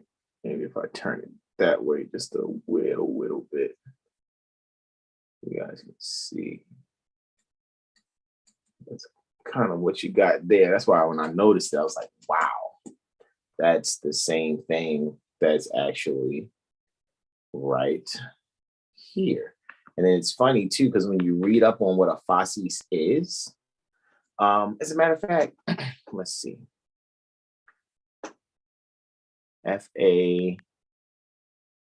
I want to say it's spelled Fasces. Go. Yeah. Yep. Right? And a Fasces is a bundle of rods with a projecting axe blade carried by a lictor, almost looks like solicitor, in ancient Rome as a symbol of a magistrate's power and used as an emblem of authority in fascist Italy. So we're like, oh, fascist society, down with the man in the fascist society. That's kind of what is still happening here. So that's why you see that. It's like, ooh, that's a Fasces, right? And I recognize it because it's on my silver dimes. So just wanted to bring that to your attention, guys. to, like I said, I don't play when it comes to this information, when it comes to us being Moorish American for real. We're not doing it just like, look, cuz I can sound all intelligent stuff. You know what I'm saying? Though, cuz, I just gonna sound like this so that I ain't got time for that. You know what I mean? Do not have time for that. We are studying for real. And like I told you, I'm 8.5 years in. I'll be complete my 9th year pertaining to taking nationality and birthright seriously at the end of November. So, once I sat with my patrilineal grandmother and was showing her this information, I'm like, look, I know this has to deal with our family and I can do further research because I've already had certain information outside of what I was getting from rvbaypublication.com. And so when she saw that, she gifted me my first fez. My father's mother, my patrilineal grandmother, is a Jehovah's Witness who gifted me my first fez because she saw that I meant what I was talking about. So she didn't allow her beliefs to get in the way. She was like, I think you're going to do good, grandson. I'm like, cool. And when she basically gave me the green light, which I didn't need it, I will say it added to my passion for it, so to speak, to be serious about it. So that's why anytime things come across my eyes, if I got any type of reference to it, I do my best to find my source so that you guys can go and see it for yourself and see what you see when you observe it.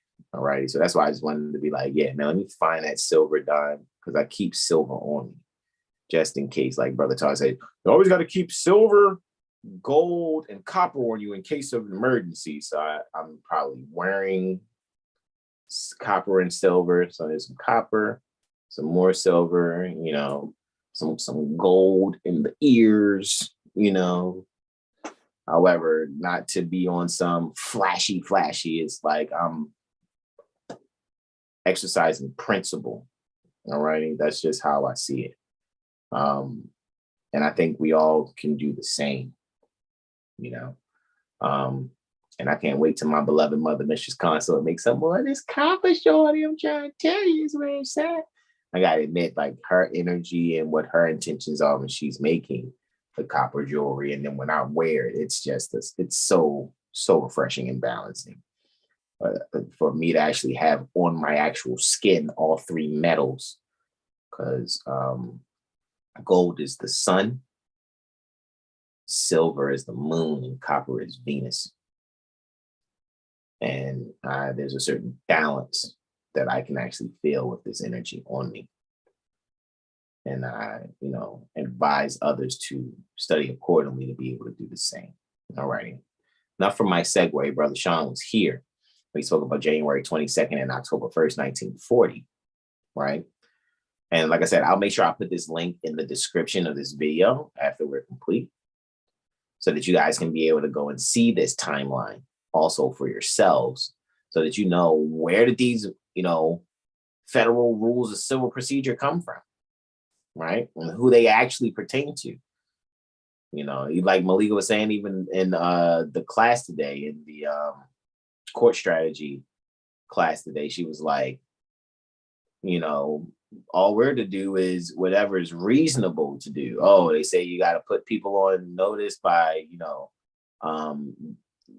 basically doing service, and service is basically like, just putting them on notice. Hey man, I'm mailing you this notice that I'm suing you, period. Like, that's what it is.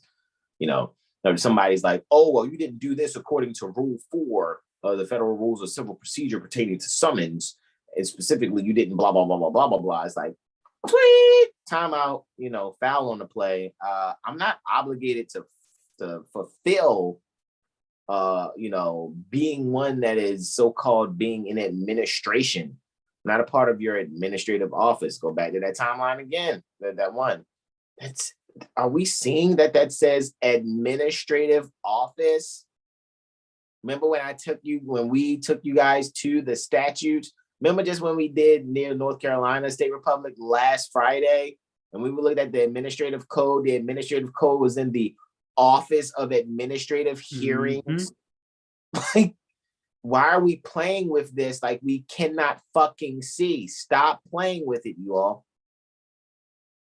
Please stop playing with it. Take your fucking self seriously and then move competently, confidently with your comprehension intact.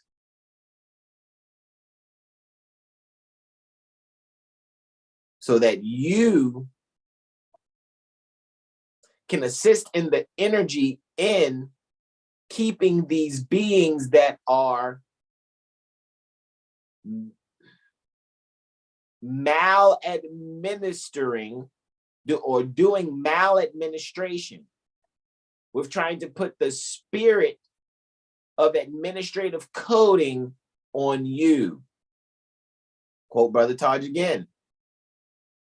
Trust your thinking, Hasan, and let no one put their spirit on you. I'm going to say the same thing to you all.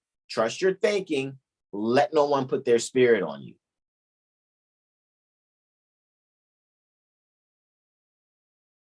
There's no point of being frustrated about this stuff when you can be one that can research like we're doing. We're doing our read search.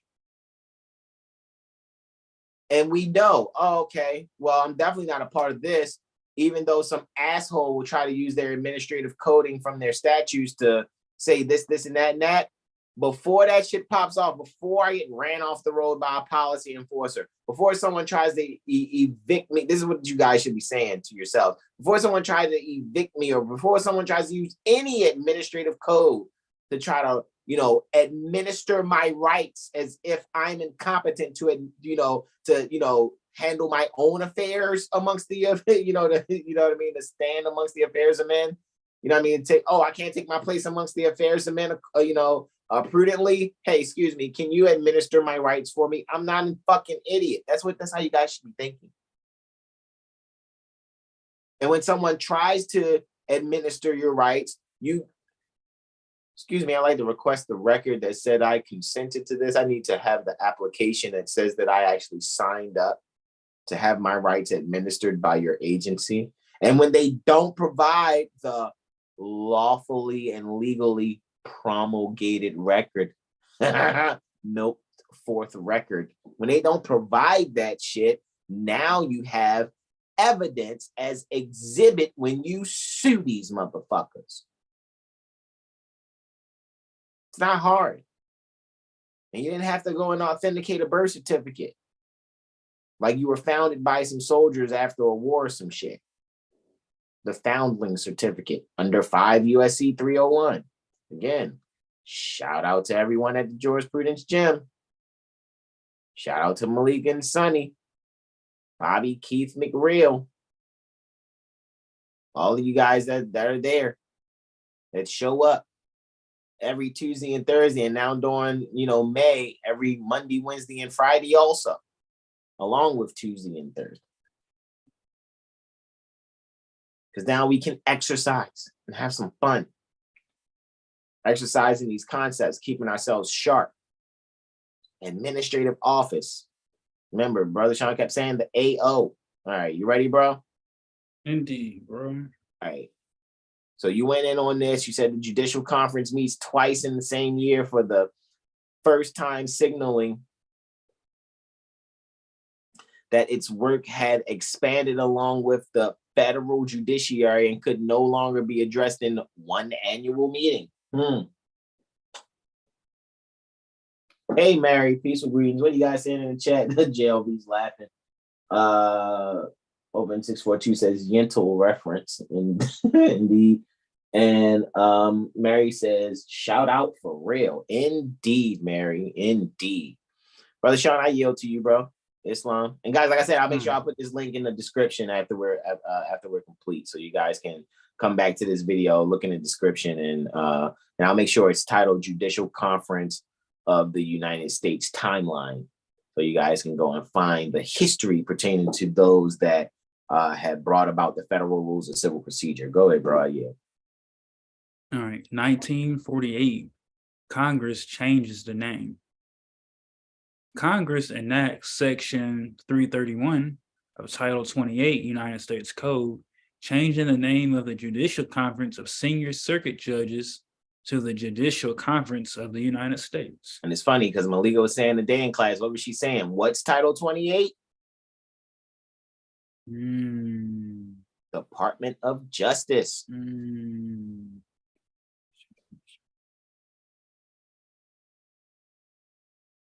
So you see it coming together, don't y'all? Do we see it coming together?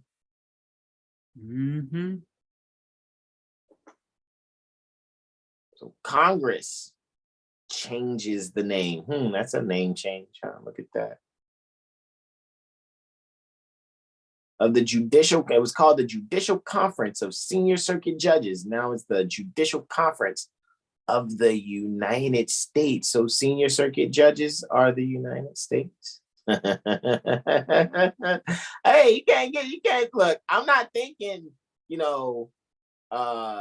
Maryland, California, Florida, New Mexico, Illinois, Kentucky, North Carolina, Ohio, Montana, Wyoming, North Dakota, South Dakota, Washington State. I'm not thinking that when they say United States in this sense. It said it changed it from the Judicial Conference of Senior Circuit Judges to the Judicial Conference of the United States, which means whatever is going on in this conference is now being uniformly adopted to be exercised. However, remember, as a man thinketh, so is he. So whose mind is this from?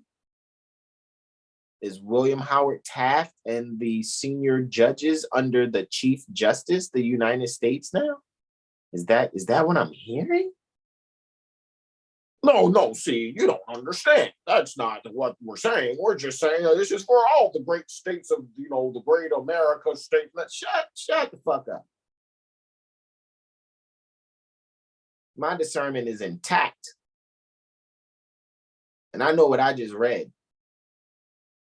But it's also saying we can go to Title 28, United States Code, subsection 331, and find this. Because it says Congress enacts section 331 of Title 28. So 28 USC 331. That's simple. I know it doesn't say it like I just said it. That's what the fuck I see, though.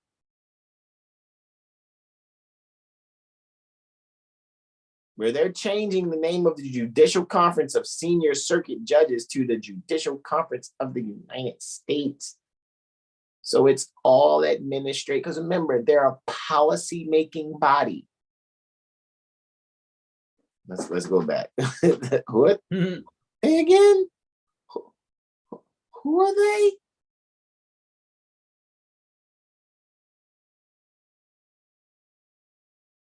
They are a national policy-making body which has helped ensure efficient administration away from justice. I don't care. I know it says of justice, but I'm going to keep saying away from or pertaining to, because it's not saying help ensure efficient justice. Didn't say that. This is why you Moorish Americans need to stop fucking playing around with processes and selling fucking packages. Y'all should be ashamed of your fucking selves. Oh, see, brother, see, Will, all Moors, Islam happens in degrees, Mo. Shut the fuck up that Mo shit too, man. I don't like that.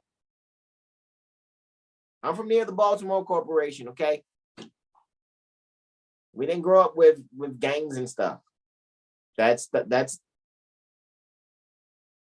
where I'm from. Punks be in gangs because they can't really rock by themselves. So I'm not a Mo. It's more. And saying Mo is shortening the truth. So why lie? Why be a liar? Oh, it's cool to be a lie and shorten the truth, Mo. Stop it. It's more. That's disrespect. Why disrespect me? Why disrespect yourself? For real.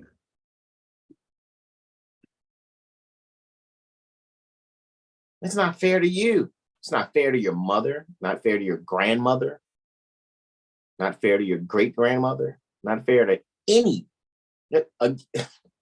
Again, chapter 47, verses 9, 10, and 11, right? Degree 47 minutes, 9, 10, and 11.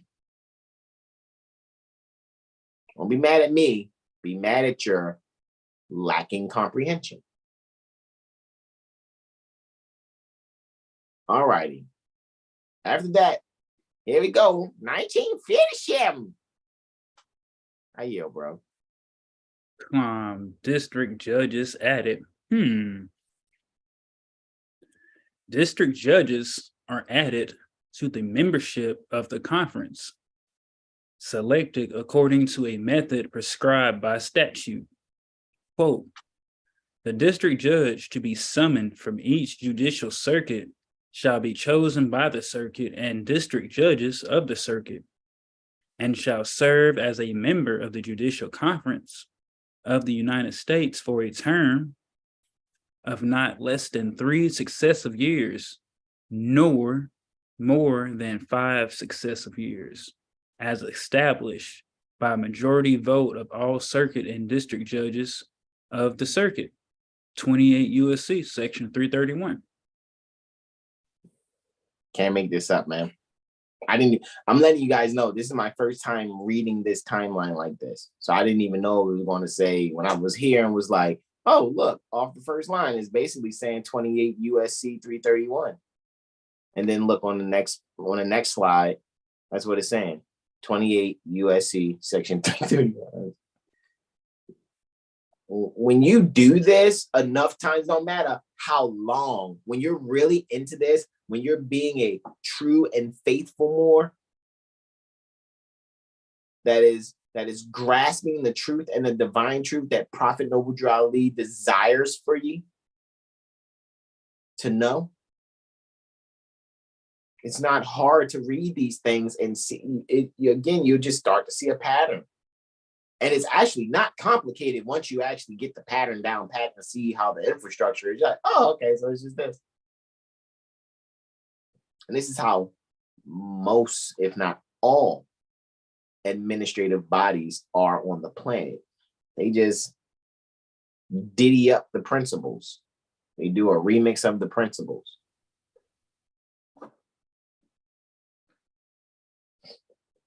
I yield. In 1958, conference establishes Committee on Rules of Practice and Procedure.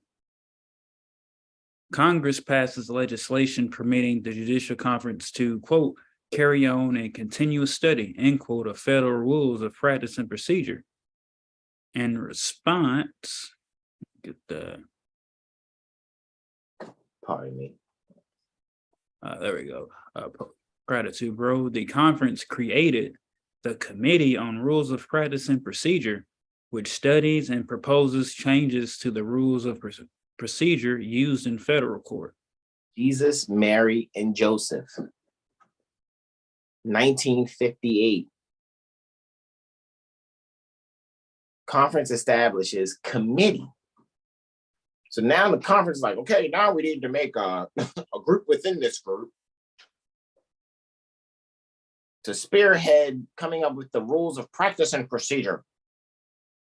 For whom, like I said, we're part of a major astrological society. We're part of a 7 Hills Star is recognized and is a part of a major international astrological association, right? Or organization. However, whatever they come up with to try to make uniform the practice pertaining to astrologers, it has nothing to do with 7 Hills Star. We're Moorish American. We're the ancient foremothers and forefathers returned. We'll take our place amongst the affairs of men and be kind. However, at the end of the day, wherever we step foot in, you are to cater to us. And that's not being arrogant. I don't care where we go. Because I have no problem looking up your constitution and bylaws, whatever organization you are. And then show you how you're supposed to be doing this, what you need to do for us. And this is why not everybody can really be Moorish American sincerely, because they still haven't grown through that mud and murky waters to be the lotus flower that they need to be. They're still in materialistic consciousness instead of being one that is in spiritual consciousness. Because being in spiritual consciousness, that'll keep you sharp with jurisprudence. Real sharp.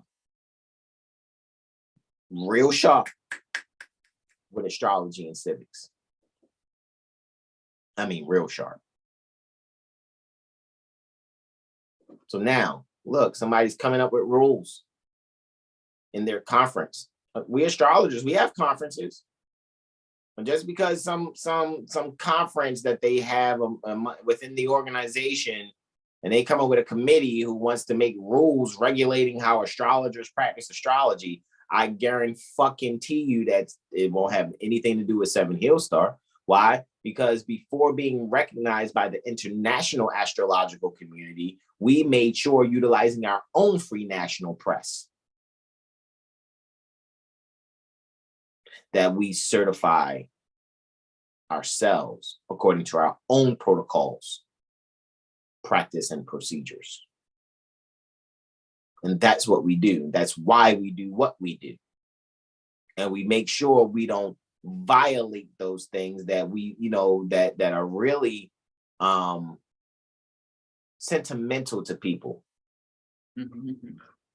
We know some things not to do with your astrology. So we keep that very private, sensitive, confidential. You get on my motherfucking nerves, though. I ain't gonna front. I'll talk about you, dumbass, but I won't say anything about you astrologically. You get on my nerves. You complaining and whining. Let's say you came to me for a mirror astro literacy session. I won't bring up your session. However, I will bring up how lazy you are, and keep asking questions, being an actor, vampire, and agent. You're in the spirit of being you got that actor, vampire, agent spirit. I won't bring up your astrology though, because I know better. You bring out a character that you're practicing, oh man, I'm a rag on your character. Like, why are you doing this? Especially because 9 times out of 10, you can correct me if I'm wrong, Brother Sean, I give people chance after chance after chance. Oh yeah, you be, throwing out the life raft. I thought the life raft after it being rejected quite a few times. He's like, I ought to be throwing some blood out here in the water to get rid of your ass quick. Here's a life raft, even though you made me want to do other things. Here's a life raft because he loves you enough. That's what I'm saying. And I don't think people really recognize that, man, because again, they're not true and faithful. They're too busy being actor, vampire, agents. So they don't even know what love is because they're too busy hating themselves. That's why they can't see this jurisprudence, this astrology and civics, because they're not taking on what Prophet Noble Drew Ali said in Divine Warning. Oh, hold on. Was it the Divine Warning? Come all ye Asiatics. I got to remember which document it was. Come all ye Asiatics of North America and hear the truth about your nationality and birthrights. You're not Negro, colored, or Ethiopian.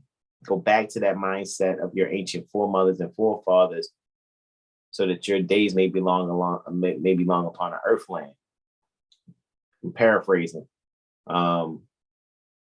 And learn to love. This is the main thing. Learn to love instead of hate. So people are already coming out the womb hating.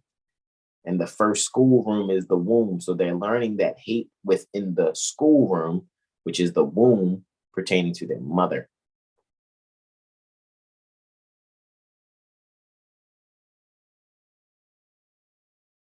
There's so many beings out here with a doctorate in hate from their mother's womb.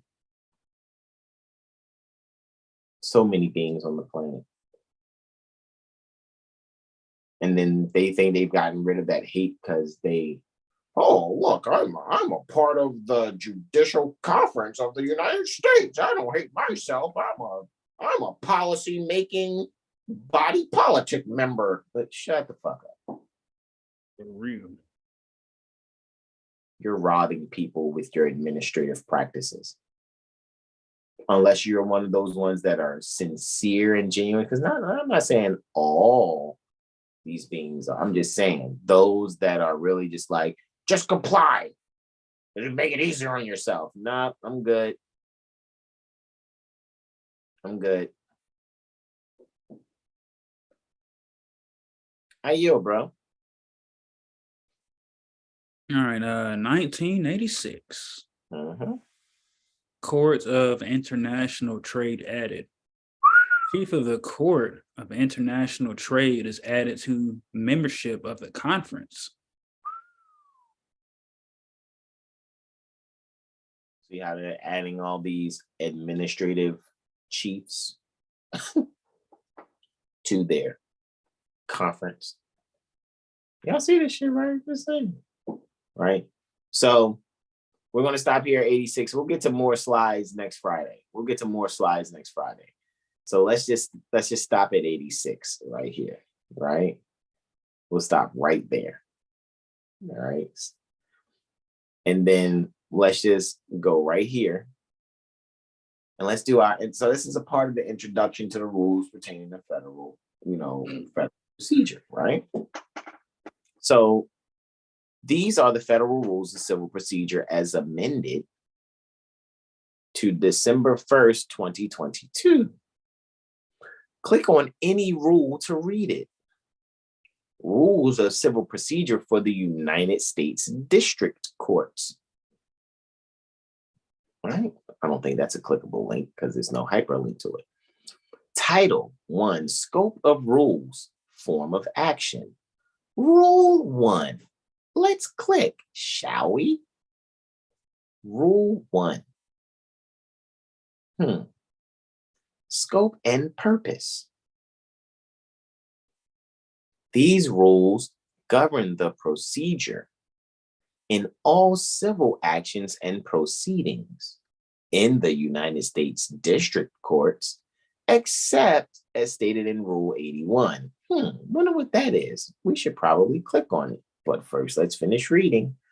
They should be construed, administered, and employed by the court and the parties to secure the just, speedy, and inexpensive determination of every action and proceeding.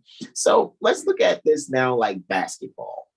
And let's look at the Judicial Conference of Senior Judges, which is now the Judicial Conference of the United States, as those that are the heads of the NBA making rules. And they're like, when you come to play basketball, follow these rules. Make sure you don't travel, double dribble, or foul. That's what they're saying. Don't go out of bounds. Follow these rules so that we can have a just, speedy, and inexpensive game. That's how I hear it. That's just what I'm hearing. That's how I see it. That's how I hear it. Right? So, mentions Rule 81. So then you click on Rule 81. I'm going to type that. I want to see how long it is. So I see my scroll bar there on the right. And I can just grab it and drag it all the way down and see what I'm reading here. All righty. So I know what I'll be getting into when I go to read it. Looking at Rule 81. Right? Let's see. Oh, the notes are right there. Oh, so these are just notes and stuff. So Rule 81 isn't that long. Okay, that's the top of it, and the end of it is right there. And Z3, federal statute defined. Okay, so now if I was to go back, these rules govern the procedure in all civil actions and proceedings in the United States District Court, except as stated in the applicability of the rules in general, removed actions, right? So it's going to speak on, so that to me, when I see that semicolon, I've been reading this like law.cornell.edu website. I know that the semicolon means that it's separating one topic from another topic. So it's going to speak on the topic pertaining to applicability of the rules in general, and then it's going to speak on the topic about removed actions, right? So applicability to particular proceedings. Number one, prize proceedings. That sounds very bottom of the cereal box-ish. Let me stop. These rules do not apply to prize proceedings in admiralty governed by 10 USC subsections 7651 through 7681. What's 10 USC? That sounds like United States Armed Forces. Back to the military. Oh, I can't click on it. It's not there. That's okay. 10 USC. We're just going to do 10 USC. Let's just do 10 United States Code. Bang. Armed Forces. Look, I was right. Yay. Let's see if we can find it in Cornell, right? Right. And which ones did it say? It said subsection 7651 to 7681. Okay, cool. So that would be B, right? Subtitle B, right? 70 service supply and procurement. Hold on. It said 31. Let me make sure again. Make sure I'm reading it. 7651 to 7681. 7651. 75. Okay. Yeah, okay. So let's go there. You're right. Part 4, bro. All right. 7651 to 7681. Issue of serviceable material other than to armed forces. That's where it looks like it should be, but that's wait, there's a part missing. Whoa. There's no 7651 anymore. There's no chapter 770. I mean, yeah, 770. It goes from 769 to 771. It looks like it's just it was mainly odd numbers, but there's a 776 though. But the rest are just odd numbers. Yeah, because it goes from 7629 at the end of 769 all the way to 7652. So where are those 23 before that? Yeah, and so where's 7651 and where's 7681? Because it goes to 7682 when it gets to chapter 773. So yeah, you're right. Where's the ones between 57 and so 80? So basically from 60 to 80 is 20. So yeah, about 20. Yeah, 24, bro. Yeah, you're right. 23, 24 are missing. And why? However, now we know where to look just in case we want to go deeper in our studies, right? However, let's see what happens when we type in 10 USC 7651. Go! Okay, well, they have it quoted in Gov info, right? Okay. All right. Let's see. So in fine law, it's just not in Cornell. Hold on. Let's see. Oh, that's 42. That's not 10. So what happens when we click here then? What does this resource say?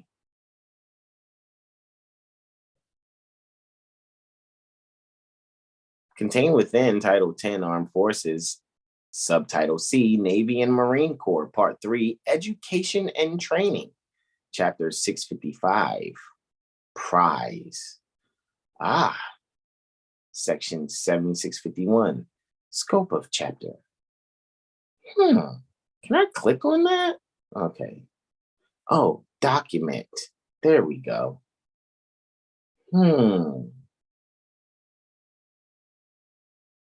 Interessante. Right? It said, okay, so that's where it would be. It would be in subtitle C. Cool and the gang. Cool. We want 7651, right? Let's scroll. When we're scrolling, and there it goes. Prize. Got it. Right? Got it. PDF. Look, we found it. So now when we go back here, pardon me, here to Rule 81, prize proceedings. These rules do not apply to prize proceedings in Admiralty governed by, okay, so Admiralty is governed by this? And this is where you guys would kind of like, just, if you're having fun like we are, okay, hey, this chapter applies to all captures of vessels as prize during war by authority of the United States and adopted and ratified by the president. However, this chapter does not affect the right of the Army or the Air Force while engaged in hostilities to capture wherever found and without prize procedure: 1, enemy property, or 2, neutral property used or transported in violation of the obligation of neutrals under international law. B, as used in this chapter, number 1, vessel includes aircraft, and 2, master includes the pilot or other person in command of an aircraft.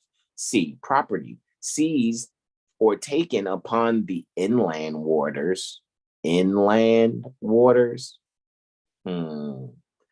the United States by its naval forces is not maritime prize. Like booty and prize. All such property shall be delivered promptly to the proper officers of the courts. Nothing in this chapter may be construed as contravening any treaty of the United States. This shit sounds wild. This is why, when people are like, oh, this is Admiralty law, I'm not doing it, I'm not on the sea, or I'm not on the seas and things of that nature. It's like, I mean, that's a given. It's just like, wouldn't we want to know what's here? What is it saying? Right? Because prize, as you can see, like before we even got there, it's kind of just letting you know, like, what is it speaking on, right? It's like, okay, so under chapter 655 or the prize, you'll see the scope of the chapter, jurisdiction, court in which proceedings are brought, right? So it's going to lay it out. It's like, okay, if people were playing the prize game, here's the objective being laid out and which section parts of the objective is in, right? So even if we're looking at court stuff, right? Okay, so it's like the court in which the proceedings are brought is 7653. Okay, cool. So where's 7653? I mean, I know we see jurisdiction too. The United States District Court have original jurisdiction exclusive of the courts of the states. So it's already like, don't do it on a state court level of each prize and each proceeding for the condemnation of property taken as prize if the prize is 1, brought into the United States or the Commonwealths or possessions. That means that you're that sounds like registration and you let these beings acquire it. Bring you into the state, huh? That's what that's why I say that's why in the state is you doing commerce in some way, shape, or form for tax purposes. And remember, Article 1, Section 8, Clause 14, they can only make rules for the land and naval forces. rules for the government and the land and naval forces, right? And that's kind of what we're reading right here. The military, man. You know what I mean? Like, come on, man. So it's like, if the prize is brought into the territorial waters of a co-belligerent. Man, it just sounds like it's going back even to the Treaty of Peace and Friendship, talking about it's not, what did it say it wasn't doing up here? It says it's nothing in this chapter may be construed as contravening any treaty of the United States. Okay. Brought into a locality in a temporary or permanent possession of or occupied by the armed forces of the United States or appropriated for the use of the United States. How's it being appropriated? Sounds like there needs to be some eminent domain compensation taking place. However, guys, you would read this yourselves, right? I guess I got a couple of links now to put in the chat, huh? Certification is false. I know, right? I can hear Keith now. Certification is false. 7653. Court in which proceedings brought. A, if a prize is brought into a port of the United States. That's bars. If it's brought into a port or a court. Ooh. Right. Or commonwealth or possessions proceedings for the adjudication of the prize, cause shall be brought in the district court in which the port is located. If a prize is brought into the territorial waters of a co-belligerent or is brought into a locality in the temporary or permanent possession of or occupied by the armed forces of the United States or is appropriated for the use of the United States before proceedings are started, the venue of the proceedings for adjudication of the cause shall be in the judicial district selected by the what? The Attorney General and his designee for the convenience of the United States. If the prize property is lost or entirely destroyed, or if because of its condition, no part of it has been or can be sent in for adjudication, proceedings for adjudication of the cause may be brought in any district designated by the Secretary of the Navy. In such cases, the proceeds of anything sold shall be deposited with the Treasurer of the United States or public depository in or nearest the district designated by the Secretary, subject to the orders of the court for that district. Lucky, Astro Cookie.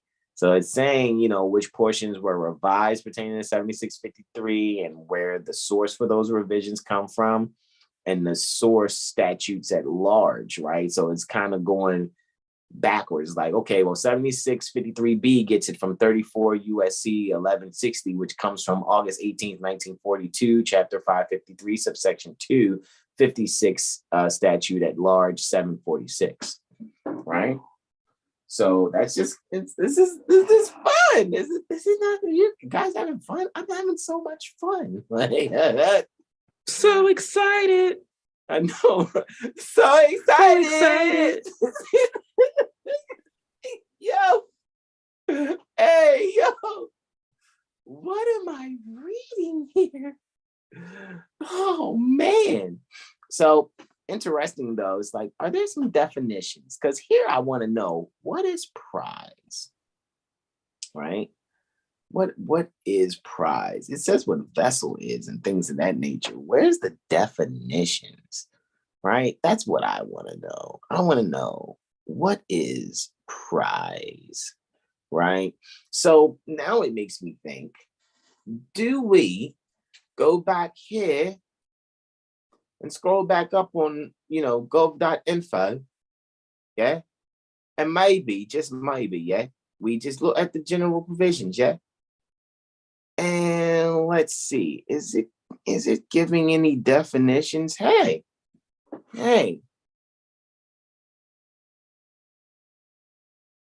look at that. Rules of construction. Words denoting number, gender, look, in county as including parish, and then vessel as including all means of water transportation, vehicle as including all means of land transportation. Like, but it's saying it's certain words that even people, when they go and look at person, human being, quote unquote, child, and individual as including born alive infant. However, that still has to deal with a business. Has nothing to do with an actual sentient being that's breathing air. But because remember, you would have to be one who agreed and consented to be under these things. I just want to see, though, where's prize? Words denoting number, gender, and so forth. That sounds like some one USC one stuff, right? Yeah, that's what I'm seeing there, right? Seeing some one USC one stuff, right? Where it's saying insane and insane person and lunatic shall include every idiot, lunatic, insane person, right? And person non compos mentis, like those that are not of competent mind. The words person and whoever include corporations, companies, associations, firms, partnerships, societies, and joint stock companies, as well as individuals. And we know individual is a U.S. citizen, which is a U.S. business, right? But I want to, what is prize? Why are they, I want to know what prize is. You know, that's so now do we just kind of, look, is going into further on their definitions of county as also as including parish and so forth. The word county includes a parish or any other equivalent subdivision of a state or territory of the United States. That's why I said, how can you be in a state or in the county or city or a parish? Like they have parishes near the Louisiana State Republic, right? They don't call them counties, they call them parishes, right? So it's like, hey, how are you in the parish, in the county, in the city, in the state? How are you, what military business are you doing? Period. Like, what are you doing? Oh, you're not a part of the military? Then why do you think these things apply to you? These administrative policies do not apply to beings that do not have lawfully promulgated records that can show that they consented to have administrative code placed upon their being. Right? I'm just curious. I just want to know, like, what's prize? So now do I go and make another tab and do prize defined? Man, I'm only seeing right now, they got it in Title 15. Oh, you saw this? Prize competitions? Yep. I'm like looking, I'm like, man, where is it?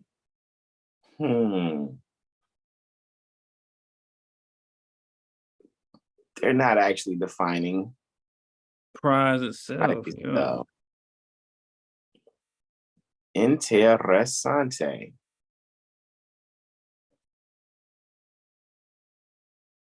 Let's see. I mean, I could do a whole find in page, right? And we could do prize, right? 75 times, right?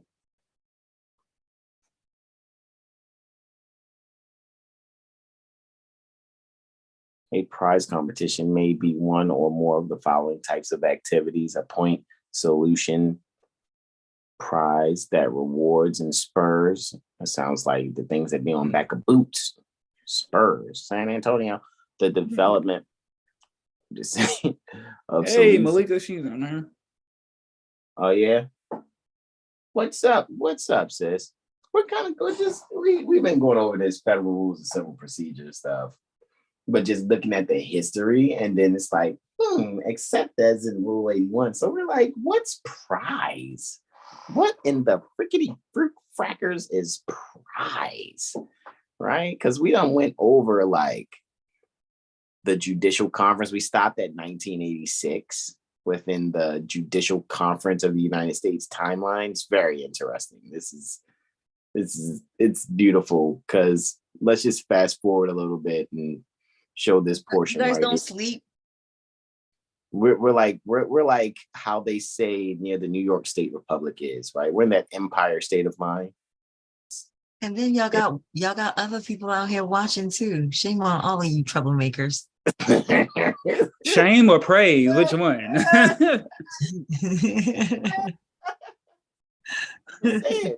Malika, you see when we're doing because we were like, man, let's go into, just introducing the federal rules of civil procedure. And then of course, we let the people know, like, as we were going over in the court procedures class today, like this has nothing to do with you because are you a part of the judicial conference? You didn't follow rule number 4. You didn't follow rule number 4, A, B, C, 1I, X. You didn't follow rule number 8 either.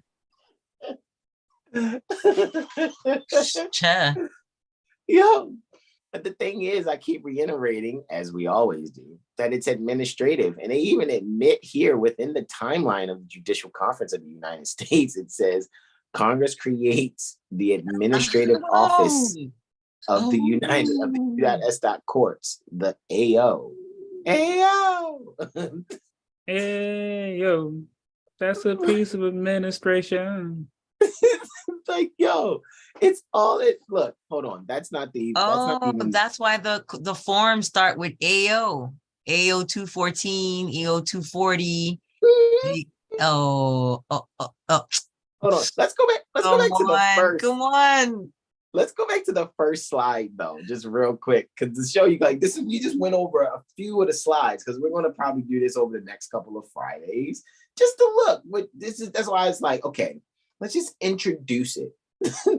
You know what I mean, on our YouTube. Let's just introduce it. So we're just going over the timeline on this particular website, and I'm gonna put these links in the description once we're complete.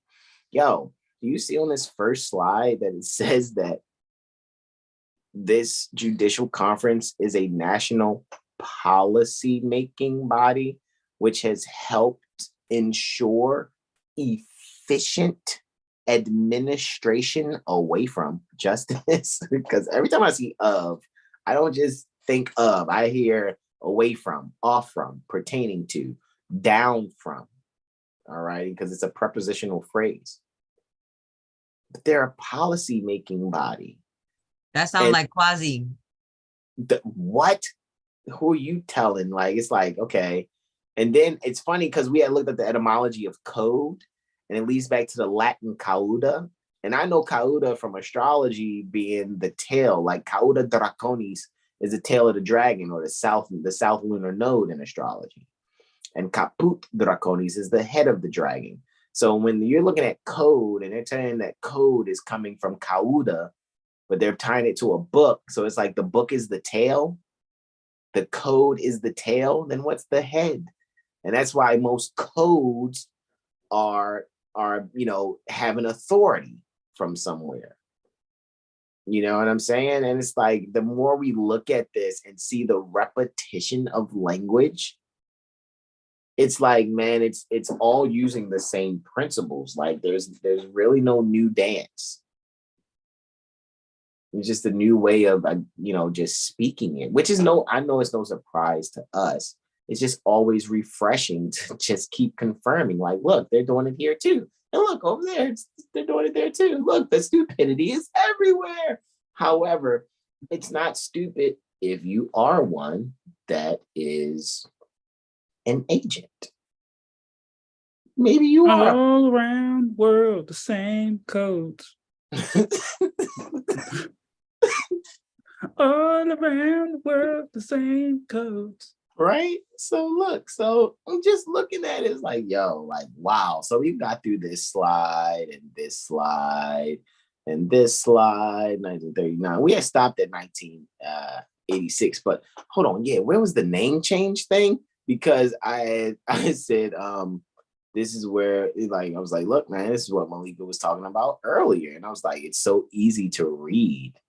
when you know what you're looking for. Bam. Right there. And I was like, what was Malika saying earlier in class? What's Title 28? They don't, it's not even hidden, and they're giving like that's what I ask people. That's what I asked. That's why I asked, what is exactly Title 28? They over here like, you didn't follow rule number, whatever. Well, who is the administrative agency of Title 28? Like, I don't work for fucking, what's his name? Austin, right? I don't work for Austin. Lloyd Austin III. I don't work for him. Right? I don't work for the DOJ. I'm not a Department of Justice agent. I'm for justice. Don't get it twisted. I'm all for it. But that's what I'm saying. In this timeline, not only are they giving you a slide, they're giving you ancillary PDFs just to the left of the captions. Like, yo, like, it doesn't get any sweeter than that. It's like, they're not even hiding it. It doesn't need to be hidden. You know, there's no need for anyone to be like, oh, it's so hard and I can't, it's just too much information to be reading. And oh my God, I'm just not like you and Sunny Malika. 120 pages. Oh my gosh. Wow. Do you know how many Netflix shows I can watch instead of reading 220 pages?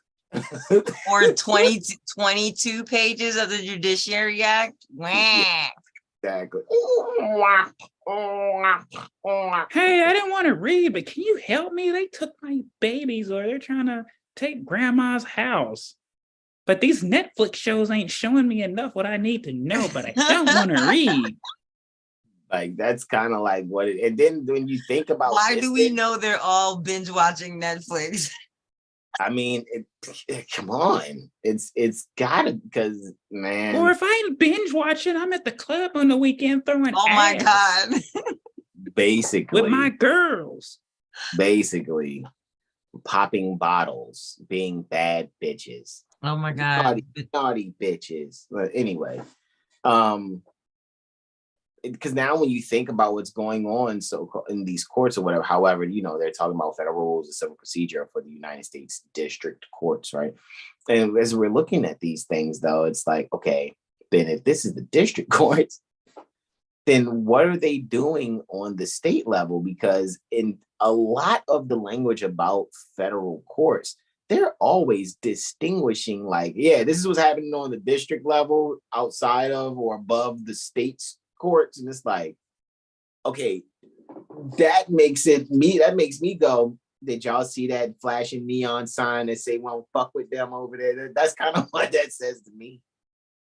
That's just what it says for me. So why are we not analyzing these things? However, as we went through this, right, we saw a few things, we looked at it, and then it's in 1958, you know, when Brother Sean read, the conference establishes committee on rules of practice and procedure, right? So it's like, okay, there you go. Your federal rules of civil procedure are kind of like right here-ish, 1958, right? And it's like after they come up with it, so they got an administrative office now for the U.S. courts, as they're saying in their timeline. Now they got a committee with inside the conference to be able to come up with rules and stuff. Okay, man, this is how we're going to play the game.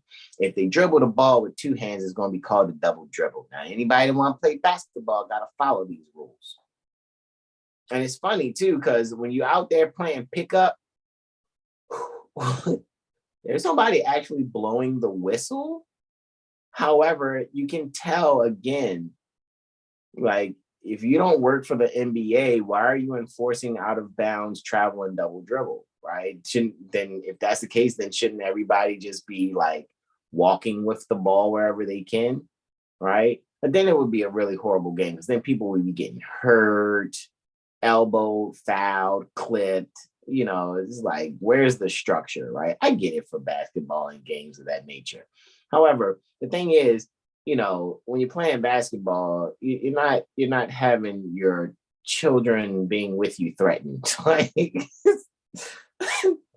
Like your children be on the side, making sure, that they're just rooting for you and stuff like that. However, it's like with these administrative venues that call themselves courts, right? It's very interesting to see as you remain confident, competent, and strengthen your comprehension, that it really becomes funnier and funnier every time you read something. All right. Only if you start reading from the beginning. Like if you want to know how to beat the courts, you have to know how the courts from the beginning. People want to jump in the middle and be like, well, how do I do a motion to dismiss? And it's like, how do you know you need to do a motion to dismiss? Perhaps you just need to disqualify the judge. Uh-huh. Can you do it for me? Depending on how the court is set up or why the court was set up. You got to look at the beginning, like stuff like this. You heard what Sean said? No, say it again. Can you do it for me? Sure, I can do it for you, but it's not going to work. I'm going to send you a 10-pound bag of brown sugar. Ooh. That's a donation to your bakery. That's just about how much I put in my rhubarb barbecue. Oh, wow. Wow. It would I think even times when, I'll call on you or McReal and, donate however I can when I do. And for me, it's like, it's a confirmation session. It's not a hold my hand session. It's a, look, I'm about to do this shit. What you think? Yay, nay? Oh, I'm on the right path. All right, cool. Because that's what I would do with Brother Taj. Hey, I Brother Taj. don't mind holding hands, but that's not how I got but it. you still got to be moving your legs. You know what I'm saying? It's not like when my dad used to teach children how to waltz, he used to tell them to stand up on his feet. So when he's moving his feet, their little feet are moving, but it's not really their feet moving. Like I don't do that. Okay. But right. I don't mind holding your hand while you write. While you type. I'll hold your hand. Yeah, and I get that. I'm just saying, like, for me, it was like, I'm thinking this shit. Let me just, confer, with like minds, like I said, like, or, just brain trusting. That's all. Let's see. Does that sound like, okay, cool. All right. I'll holler at you. I got this one. It's like, it's always in the beginning, though. It's always in the beginning. Yeah. You're going to have to read, but it's always in the beginning. It's all how they put that shit together. And when you look at the UCC and you see it's written by the ULC, and it's like, well, who the hell are you? And who died and made you able to make law? Oh, no one. Y'all are 500 attorneys. Oh my God. Exactly. Exactly. What? Did you guys see Chris Hauser got convicted? Huh? Hold on, was that in the Telegram group? If it was going on, I posted in the Telegram group. Yes. Was it today or was it a couple of days? It was either yesterday or today. Okay. I would have to go back and look at that. Yeah, that's the guy is trying to get everybody to do 1099s, ABCs, and sandwiches and all types of stuff. Wow. And when I used to have a troll on Lawful Living, so one of the nicknames they came on there as is Chris Hauser's patrol what do they call it? Probation officer. Chris Hauser's probation officer was the name that he made himself. Wow. And I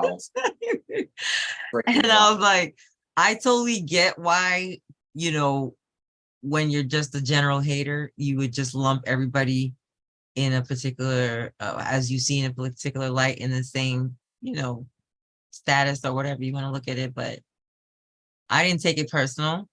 Mm-hmm. I mean, and I'm not saying he deserved it because I understand why people do those things. but just those are just not the things to do. And when you know who makes the UCC, you wouldn't be going around,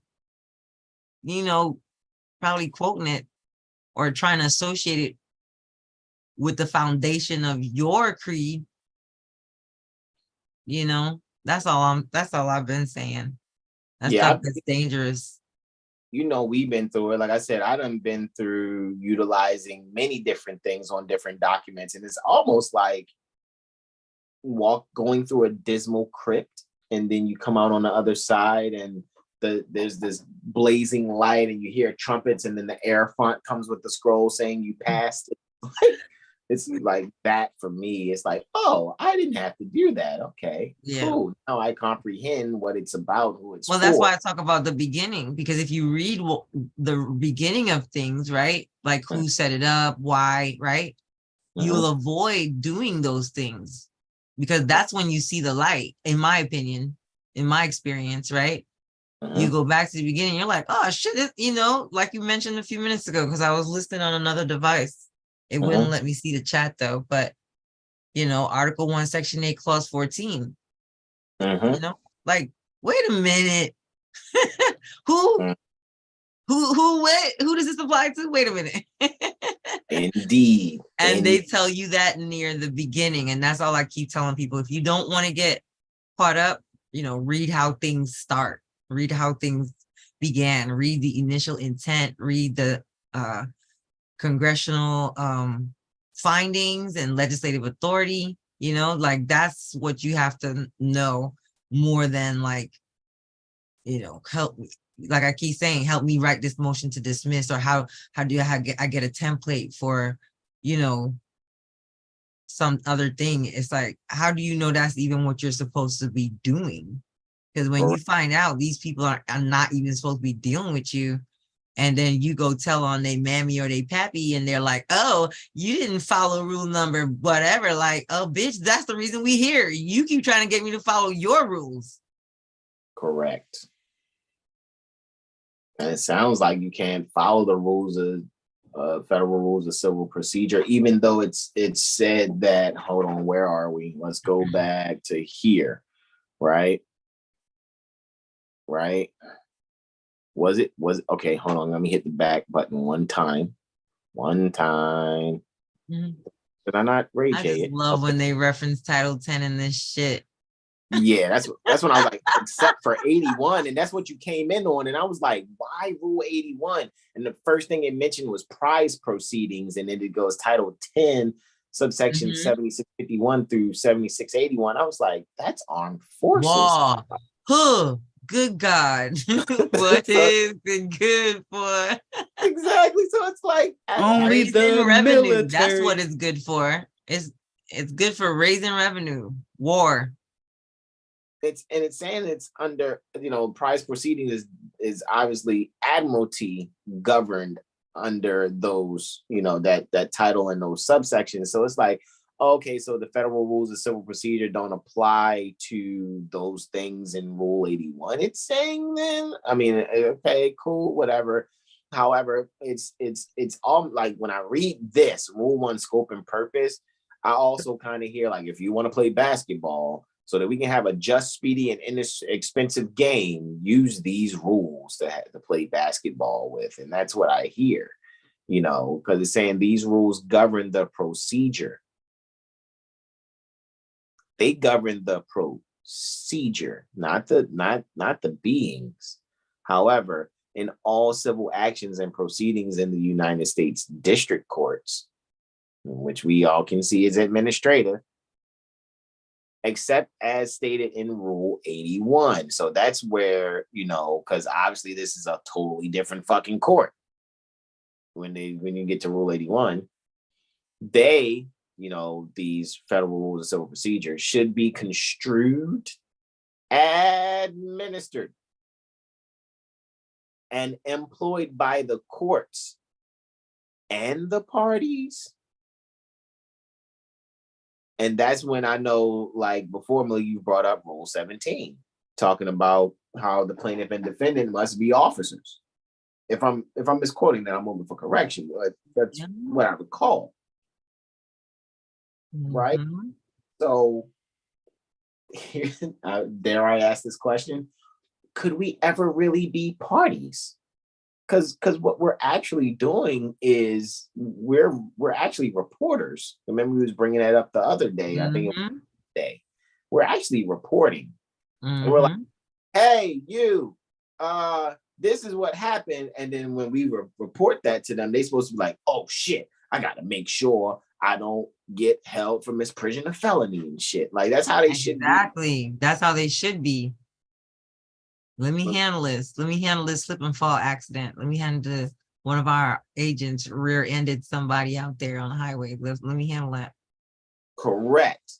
However, what's happening in some cases, and you, I think, reiterated it today when you was like, so many people have been saying the wrong thing or nothing, but yet are bringing claims that now these beings in these administrative venues are on automatic defense, unless they come across a writing that they can sense in the spirit, like, okay, this being means well, but again, that's all dependent on the administrator that has it on their desk to read it.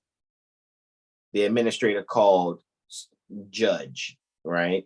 So it's like, okay, so now what we're actually dealing with at the end of the day is not a matter, and I get it. A lot of people, you know, because back in 2015, I had my little, oh, this shit shouldn't have happened to me. However, I noticed the more I was calm and focused on getting to my goal to make sure this specific outcome happened, because I'm thinking I'm redress for grievance. That's what my mindset was thinking at that time. Redress for grievance. These motherfuckers trying to strip me of my rights. That's how I was thinking in 2015. So it's like it becomes more of, what's the word that I'm looking for? It becomes more purposed and less of a temper tantrum when dare I say, what They're is trying what. to offer you just compensation right now, remember? I mean, hey, that's what should be happening. Hey, look, I want to administer your rights for you because I think that you can't, or I think I want to just borrow, so how I was wondering how much would, hold on, 100, 200, 300, 400. It's 500 right here. Can I give you 500 to administer to administer your rights according to eminent domain rules? And what people should do is either say yes competently or fuck no. Like that should be probably the only two answers. However, that's not what's actually happening. What's actually happening is people are volunteering without comprehending, right? And it's like, oh, well, I gotta have a license and a registered tag, or I ain't gonna be able to be comfortable out here, man. So it's almost sounds, it's like the show Bird Box, when the people had to cover their eyes and like walk around. They could only kind of temporarily see through the fabric. I think that was Sandra Bullock with Bird Box. And so people are out here putting they're putting fabric around their eyes, and that particular fabric is licensing agreements. They're filling out applications, and as we reviewed before, they're not realizing or remembering that they're taking oaths at the DMV to do trade or business, which is performing functions of public office at the pleasure of the governor, because they just thinking, we just want to get behind the wheel and go. And it's coming at a cost that's really taxing their spirit first. And again, spirit comes from the root in spirit is breathing. So now you're attacking your life's breath. And which means you're suffocating yourself or slowly dying of asphyxiation, because now you're going to be choked up with the barbed wire that is administrative policy. And the only reason it's a barbed wire is because you don't know how the fuck you just cut yourself and got this shit around your neck, and now you're struggling trying to get out of it, and you just keep fucking yourself up even more. Because you thought that you needed a barbed wire collar to get behind the wheel. Does that make sense? I really want to know, does that make sense? Cool. No rebuttals. I'll move forward. So with that being said, it's like, when you came in, Malika, we was looking at, of course, Rule 81, right? So when we looked, hold on, let me hit the forward button. And it brought up 10 USC subsection 7651 through 7681. I was like, okay, cool, let's find it here. We couldn't. We see that it's missing.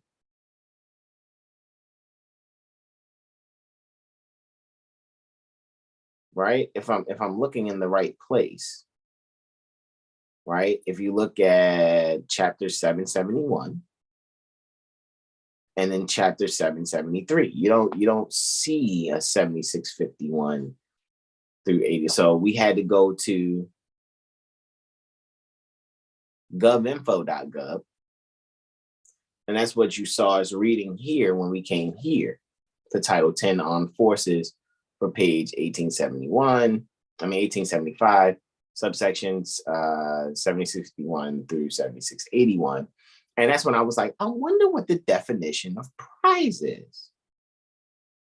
This is reminding me of booty and prize, which is what you were saying. Whoa. Yeah. This is just like, hold on. It's good for nothing. And people are rushing in the hour to get Juntowed in their life. You know, so that's just kind of what I'm seeing here. And so it's like, okay, and I'm not saying I don't know what prize is. I'm saying, what does this particular statute define prize as? Do I have to go back to Title 10 period? Do I have to like go here, come back to Title 10 overall, go back here, keep hitting the back button till we get back to Title 10, and we go to organization of part 1, and then I go to definitions? Am I going to find prize within the definitions link? Oh, look, subsection 7001, definitions. I'm clicking on it. Where the fuck are the definitions? Oh, it's only going to have definitions in this title. The term army means the army of or armies referred to in the Constitution of the United States, less that part established by law as the Air Force. Like, hold on, are you serious? Like, that's what I just read? Well, Article 1, Section 8, Clause 14. Exactly. That's why I was saying that earlier too. But go ahead. What are you saying, Melissa? What are you saying? No, that's it. That's why it is like that. The term arm, they're talking about the army, they're talking about Title 10. That's why when you try to go inform and pauperous, they try to hit you up with the prisoner thing. And it's like, what? You got to be like court-martialed, but from being in the armed forces to then qualify for the judicial procedure. Exactly. And that's why I'm glad when I, experimented with that particular science experiment, I came across a informal pauperous non-prisoner form. It's like 2 pages or whatever, and then attached an affidavit being the exhibit in support. What is that under a different section than 1915 or 19 something in general? Because my question is it still under the Prisoner Litigation Reform Act? Because that's where IFP is in general, according to my understanding. Let me see. Let me do this. Since you're asking, let's do IFP non-prisoner. And let's actually see, since this is Impromptu Improv, let's actually look. Application to, okay, that's one for Louisiana. Let's see what it says. Application to proceed in form of pauperous. How funny that would be the one that comes up. I know, because we were talking about parishes and stuff. That's wild, right? Let's see. Application to proceed in form of pauperous non-prisoner. What is it saying? If you cannot afford to pay the filing fee, you may be allowed to have the filing fee waived. Fill out an application for leave to proceed in form of pauperous under Section 706F of the Civil Rights Act of 1964, non-prisoner. Would that answer your question? So that's clearly not Department of Justice, Title 28, 1950. Yeah, I want to know. I want to know what section of the code it actually shows up under, not necessarily which part of the Civil Rights Act, because is the Civil Rights Act of 1964 under Title 28? If not, what title is it under? Is it Title 42? Let's see. I want to know what non-prisoner IFP comes up under in either the United States Code itself. Let's do this. Let's Whether go. it's the rule, regardless of which court rules it might be. And let's find, we know it's 706F. Let's look that up. Let's copy that actually. And then just paste it here. Paste. Go. Where is it codified? Where is the Civil Rights Act of 1964 codified? 78 statute at large is where I guess. Codified. Putting codified next to it, see what comes up. Got you. Or just straight up United States Code and see what comes up. All right. Department of Labor. Looks okay, like there you go. It's Title 42. So I'm just looking like. So that's welfare. General welfare, if I'm not mistaken. Am I remembering that correctly? Title 42 is general welfare. If I'm, open for correction if I'm not remembering it correctly. 706F is what we're looking for. So do we now do, hold on.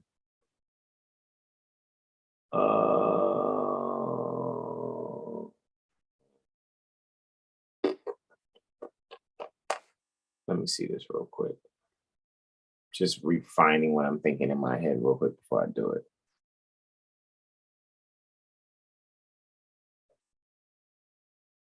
Hit back and go down. Oh, I didn't go anywhere. I just. Oh, okay, so scroll down because it actually said it.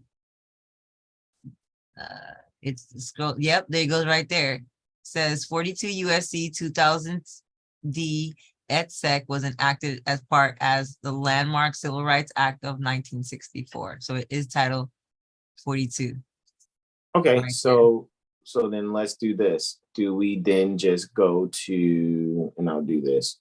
Let's just do Title 42. And then let's see if we can find USC. Let's see if it'll come up as 706F. Why would it come up as that? I don't know. Let's just see if. Administrative and fiscal accountability. I don't know. That's what my mind just said. Let you think they inform a pauperous non-prisoner. The public health something. Do you think the informal pauperous non-prisoner will show up? Let's see. I mean, I could totally just type the shit in, honestly. Let's just do find and page. Mumps, rubella, polio. It sounds. Wow. Wow. It is saying that, right? It's not helping then, right? I mean, I can still do finding page. And since they're saying it's under Title 42, that means whatever section you're looking for, it should be like an informal pauperous under Title 42. Yeah, that's what I'm, okay, so let's do Title 42. USC informer pauperous non-prisoner. You think that would be cool? That's what I'm thinking. So let's see. What do we get? It says non-prisoner complaint for violation of civil rights. Comes from the District of Utah. It's weird. That's interesting.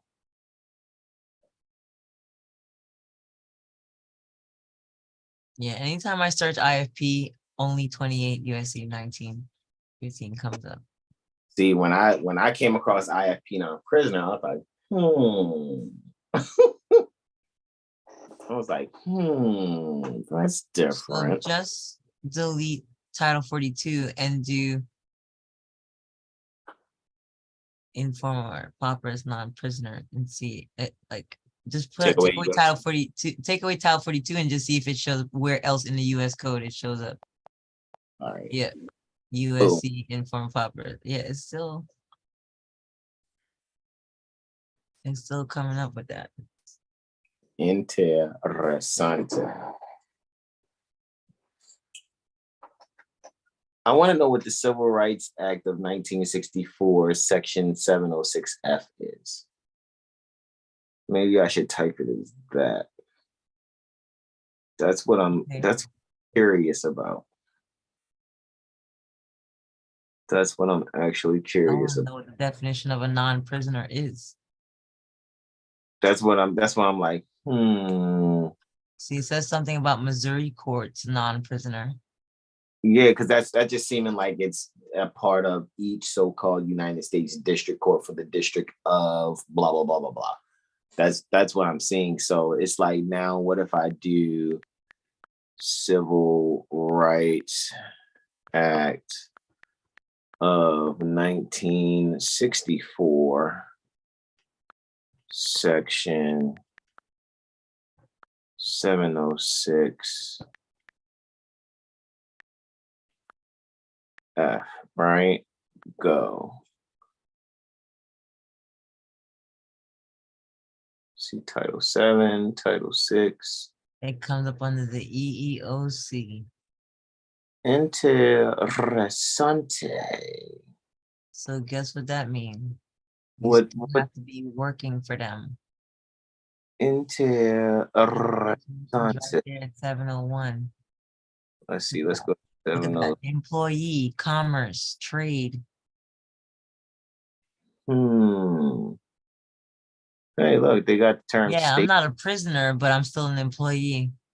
Yeah, so it would have to be non-prisoner, non-employee. However, I also think that's why an affidavit would need to go with that, to be like, this is in lieu of, but that's why I was saying like things in lieu of that, to be like, hey, I don't mean that. I actually mean this, but this is all y'all got in y'all domestic relations forms or whatever. Look at that. Fair labor. Hold on, where are you at? I'm just looking as you scrolling through. Fair labor. I'm seeing Title 5. Wowzers. Wow, still employee stuff. Yeah, it's definitely employee. Yeah, it's right there saying Title 5, USC 2204. Where's 706? Wow. Of unlawful. The commission has the power to do. Wow. 706F, right? I'm an employee, but I'm not yet a prisoner. Where we are. They always trying to make us sell ourselves out.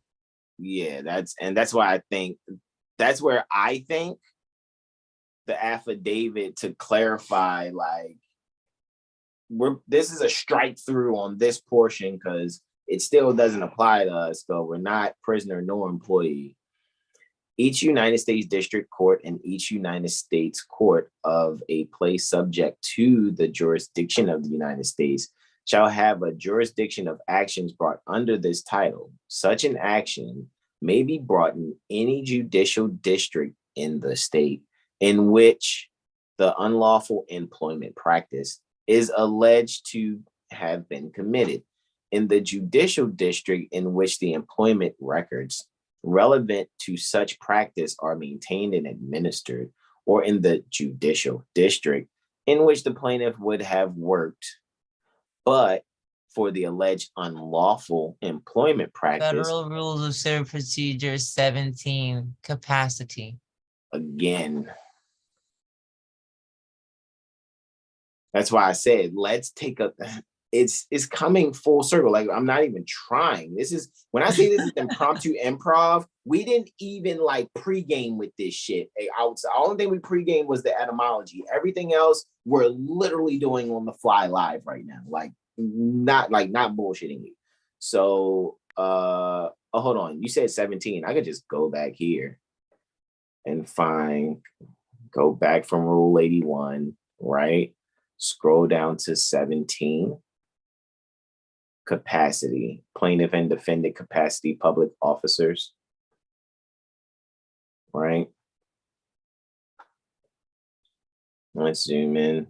Plaintiff and defendant is one topic. Another topic is capacity. Another topic is public officers. A, real party in interest, right? And so this is why it was like all these civil rules of procedure are under Title 28. Exactly. Well, as we saw, right? Because the people that made them are under Title 28, subsection 331, as we saw earlier. Oh, Lord. All the rules are under Title 28. So now then, if that's the case, so what we're saying is, we're not Title 28 employees. That's not the capacity in which we're doing this. Open for correction. So also then, what I'm also seeing is, this is why you see what you can use in their language. However, it's like, look, here's this affidavit that's really stating who I actually am. However, I had to use, it's almost like you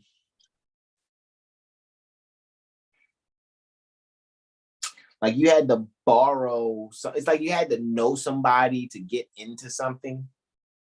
Yeah, like when you join certain credit unions, you have to be related to somebody that correct is like an employee of the credit union. You have to be their correct. child or their spouse or something like that. Correct. So that's what using their documents is like. It's like, look, there's something relative to what I'm saying here that you have, but it's not exactly what I am saying, nor is it the capacity in which I'm operating. This is actually my evidence and my exhibit in support of what you're trying to do for your system, but this is actually my position. So that's the part about public officers is actually down on the bottom. You said on the bottom. Hold on, there's capacity. You see capacity. That's what I thought. The bottom. You see where it says public right there, public officers right there, public officers in name, a public officer who sues or is sued. Hold on. I went too fast then. It's D, I think. It is. Did I miss? Yeah. Yeah. Or no, what does it say? Yeah, go down. Yeah, D. Public officers, title and name. Okay. Right above notes. That's why I said, I did just say above notes, right? Okay, forgive me. I'm landmarking. Mm-hmm. The public officer's title and name. A public officer who sues or is sued in an official capacity may be designated by official title rather than by name, but the court may order that the officer's name be added. So it's like, you could just say sheriff or whatever. Well, you could also say, so in like John Dingleheimer, sheriff, like, you know what I mean? Or bar rat attorney general, like, you know, so it's like, I'm doing the attorney general. What's his name? First name Bar, last name Rat. Right. So like, I totally get that. So now again, I see why, and I totally comprehend why you brought this up as we were looking at you know, this. Yeah. Just when you look at the definitions and stuff, like you have to scroll past all that stuff to get to here, and you see the definitions: employee, Mm-hmm. Department of Labor. Mm-hmm. Wow. Look, it is citing, though, if I'm not mistaken, it is citing sections 1404 and 1406 of 28. Was taking it right back to it. So respondent has his principal in all cases be considered a district in which the action might have been brought. That's that rule 4 right there. Again, right? So now my thing is, I'm still not seeing the word informal pauper is non-prisoner, but obviously informal pauper is non-prisoner. Do a Control F, see if they say it. Got you. Well, on the iPad, it's either search non-prisoner or informal. Yeah, see if they say it. non doesn't show up. Try informer.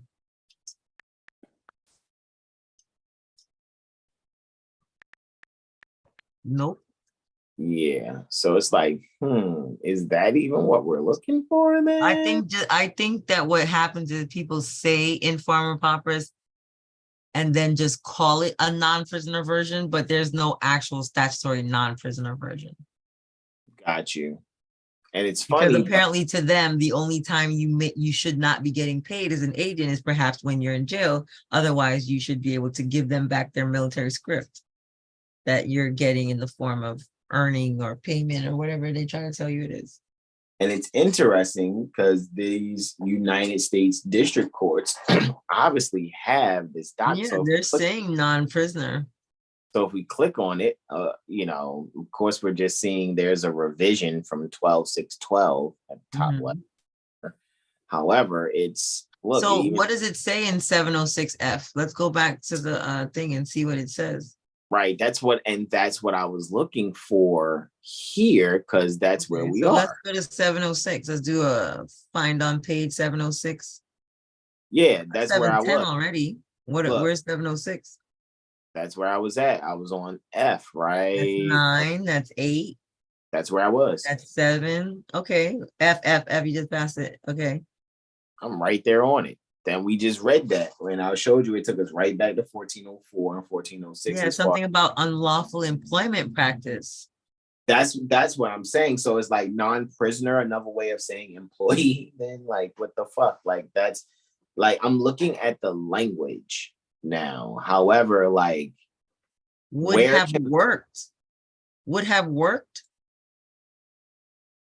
Said would have, but it's like since you but you're not, because you've been discriminated against because of this type of unlawful employment practice.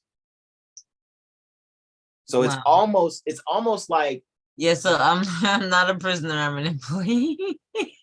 but it's almost like it's saying you're still not an employee either, but we have to say it this way. And trust me, I'm not fucking taking up any side of this. Look up on the page employee. How many times it pops up? No, I just want to see where the definition is. I know it's above. Let's see.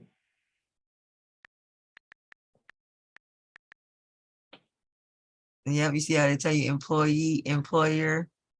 Mm-hmm. So if employer is there, employment agency, that's exactly what it says in the municipal code. That's that they try to charge my son under, and that's what I blasted them with. I'm like, what? This says right here, you could only be and it was the part about the obstructing an officer. It says you could only be obstructing an officer under this section. This section is defining employees, employers, and employment. So go up. Let's get to the term. Actually, say employee. Well, it doesn't look like it exists. Oh no, it's oh look, person. Yeah, it's showing person. Okay, employer. And then you got employment agency, and then it goes to labor. Employment agency, and then labor organization. It's not Look even at that. defined. Engaged in an industry affecting commerce. Exactly. So now what I'm thinking of what we were speaking about on F, it's saying like you would have been an employee, but you're not. It's almost like we can't lose our good faith by saying we know you're not an employee. However, since you're somebody who could have been an employee, but since this unlawful employment practice happened, Right.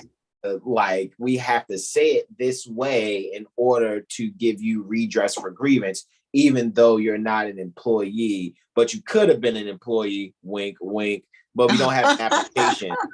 We don't have an application, that shows that we've recorded you wanting to be an employee. That's why I'm saying. So it's like, I will say that again, it's interesting because this isn't the only jurisdiction I've seen. Oh, Jesus, Mary and Joseph, what did I just do?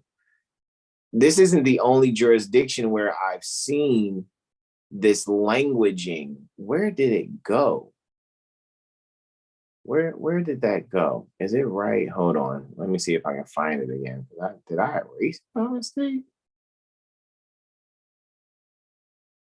Where was that? 2 seconds. Where was it? Okay, there it is. So I've seen this. It doesn't look like this in near all jurisdictions. That's so interesting. It doesn't look like this near all jurisdictions, though. I've seen you can make it like this for all jurisdictions because they all would still reference that same section. Correct, and it's the same language. So different jurisdictions I've seen, because I can go to like you would just put it as the Eastern, whether it's East, West, Northern, or correct. Southern. You just put the blank Thurn district of. Correct. So let's say if I went to forms, right? And we wanted to look for those AO forms. Look at those administrative office forms. Exactly. So that's why I'm like, okay, if we look at these, and of course I pay attention to all of those, just like the cover sheet is what? JS 44 for the cover sheet. So JS would be Jesus. All right, I gotta go. I don't know how you guys do it, but I'm sleepy. Oh no, we about to get off soon too. It's just that when you brought this up, and like I said, this was just an introduction. So this. I think this is a good enough introduction. But go and get your rest, Malika. You go and get your rest and recharge well. And we thank you for joining us and definitely sharing your wisdom on this. I was just showing we go here and look at these different forms. You'll see the different so-called forms to proceed. Where does it say proceed in district courts without paying fees or costs, long form, and then application to proceed in district court without prepaying fees or costs, short form, right? So that's the AO 240, right? And then it's like, what does it actually look like? But it's not saying non-prisoner. However, I just wanted you guys to see these different, ones or whatever. And this is a short form, right? But they have also, non-prisoner forms also that I've seen. And I'm trying to think is it here? But this is why I'm glad we do what we do in going over these things. You see what I'm saying? Mm-hmm. Trying to make sure I didn't go past it, bro.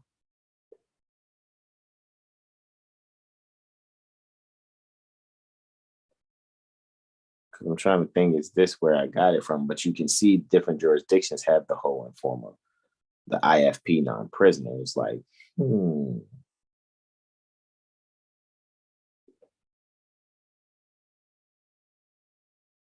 That's why I think when it comes to Moorish Americans, and we know we have the Societat Republicae Almoricanos, and knowing the history with what's going on here, you come across beings that recognize for real what it is. And it's not just, we're just trying to get out of, no. See the language and you see them symbols. This is not a game.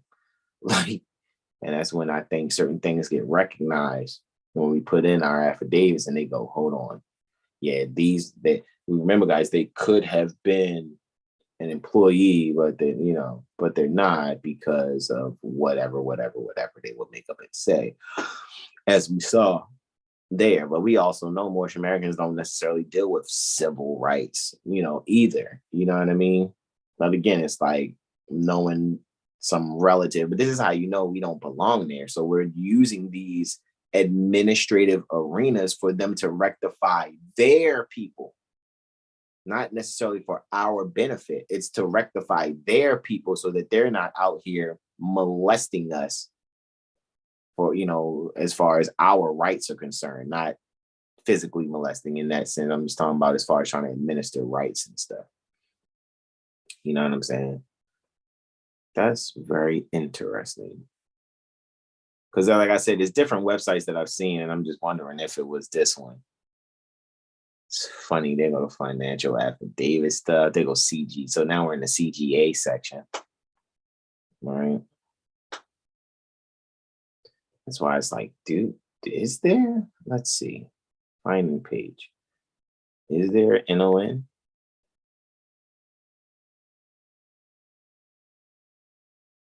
All right. No. It's probably going to do hyphen prisoner. Complaint for violation of civil rights, non-prison. That's the only one they're going to bring up there. Interesting. Any Hoosers. It's funny that it came up for the jurisdiction near Louisiana State Republic. I think that's interessante, right, to bring that up. But maybe you guys need to check near you, see what it is near you, and research it accordingly. JLV says workers are prisoners. That is hilarious. Let's see. Yeah, and it's about time for me to go and get my rest and recharge. Yud Hey. You got the lungs, right? Yud Hey sounds like breath in Vav Hey, right? Sounds like breath out. Oh, okay, breath in, breath out. So Yud Hey is like the inhale, and Vav Hey is the exhale. Got you. Workers are prisoners. JLV also says 42 United States Code, Chapter 21, Civil Rights, house in an action brought by a complaining party under Section 706 and 717 of the Civil Rights Act of 1964, 42, 2000 E-F, E-F, 2000 E16 against a respondent who engaged in unlawful intentional discrimination, not an employment practice that is unlawful because of its disparate impact prohibited under Section 703, 704, 717 of the Act. 42. Okay, got you. Good look, JLV. Appreciate you. And guys, I think this is a pretty good introduction, just to kind of like remember we kind of was like, what's prize, But I think, however, we did what was necessary to just go through certain portions to show you guys what it is that we're looking at. We looked at some history, of course. We wanted to really see what was going on as far as looking at the, federal rules of civil procedure, right? And then looking at the history per the Judicial Conference. So I'll make sure I'll put these links in the chat so you guys can just at least go back and look at the federal rules. Well, the Judicial Conference I'll put first, and then the federal rules of civil procedure also, so you guys can just kind of get the history or whatever. Look at those things. And then everything else, guys, you can kind of just look at the video and search for things pertaining to this yourself so that you can be strong in your studies, all right? And be able to have a means for yourself. Brother Sean, you ready to do our invocation out there, bro? Indeed, bro. Whenever you're ready. Indeed. I know. It's time for us to do it. Let's see, on the computer over here, it's like 3:12 Eastern. I'm have my multiple time zones on different devices. Okay, so any Hoosers, with that being said, let me come back here and stop the screen share. Guys, I'd like to thank you for kicking it with us, and those of us that that stayed here, you guys are super champions. So this is where and Michael says, Yahweh, Yud Hey, Love Hey, right? So yeah, indeed, man, indeed. Let me hit the okay there. Alrighty, guys, I'd like to thank you for joining. I am Brother Sean and Malika, right? We are definitely enjoying this, right? Guys, go and get your studies on. I'll make sure we'll be sharing this to all of them. I remember where I last left off when I was sharing it on Facebook. But get it on out there, guys. Make sure you join 7hillstar.com's email list. Go to 7hillstar.com, join our email list. Make sure you get that email that just came out yesterday, right, on Thursday, so you can have what it is that you need. We appreciate you too, JLB. Thank you so much. And everyone else that joined us today, and all of those that will see this, see the recording later on. We appreciate you also in advance. Oh, I know what I promised, right? Let me give you guys this 3 minutes here. I know I promised you guys 3 minutes at the end before we do our invocation out, right? So let me share this with you real quick.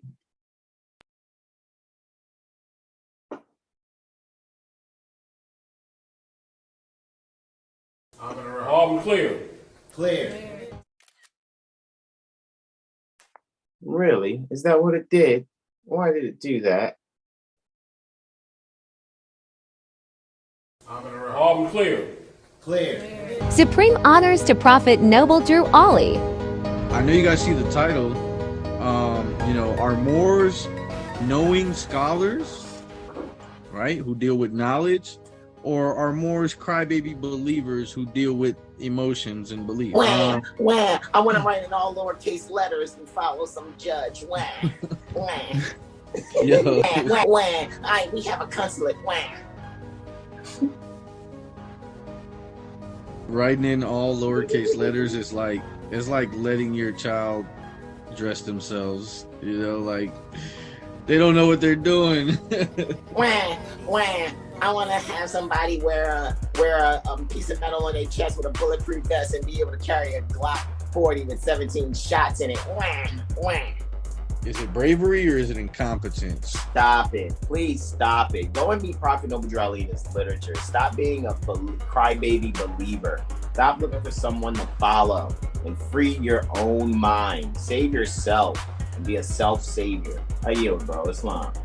Newly awakened Moors, right? Many newly awakened Moors and some already conscious Moors may, from time to time, inadvertently find themselves placed amongst unwelcoming, exploitive, opportunistic, or cliquish Moors. Let's just play this real quick before we continue, right? Just very briefly, shout out to my beloved brother in whom I'm well pleased, because we heard Brother Taj speak about Horace Greeley.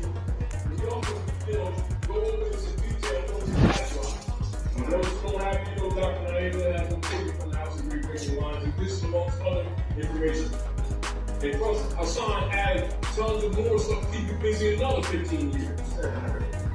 Hasan added stuff to the drive that will have you basically busy for another 15 years. That's the Horace Greeley and Whittemore Party video. He said, hey, boy, you ever looked up Unity in Black's Law Dictionary 4th edition? I said, yeah, let me go double check it. And the first 4-5 words accurate let me immediately know that Negro Black colored people can't talk Unity. No, never can. Because it says in the law of estates. In law, they're expendable, which is what we're trying to stop. Any disciplined man or woman or man standing on the square is encouraged and commanded accordingly. This character building consciousness is expected of those who know the truth of history, as revealed to members of any Moorish Science Privy Council of adepts. The same erudite standards hold true for those privy adepts and for the honored members, quote unquote, of the various initiated brethren and matrons among the erudite scholars, masters, plenipotentiaries, and other members of the elite and their higher schools of learning. High philology standards are demanded of members of these, of all other Gnostic orders, and among the adepts of all well-established secret societies operating at North America, the North Gate, and around the world. Are we clear? Clear. We didn't come here to babysit you. We didn't come here to make believers out of you. We came to wash you of that belief be shit, dwarf. And to deal with knowledge.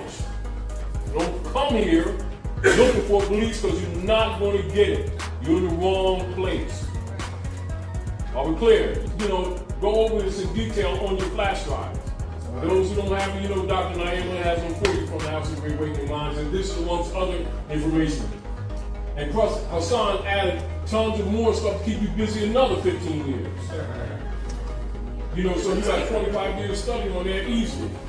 So there's no reason, you know, even though we're going to work together, we always do because we need to inspire each other. That's right. You got enough stuff on that flash drive to make anybody a scholar. Islam. Let's get some work done, y'all. Subscribe.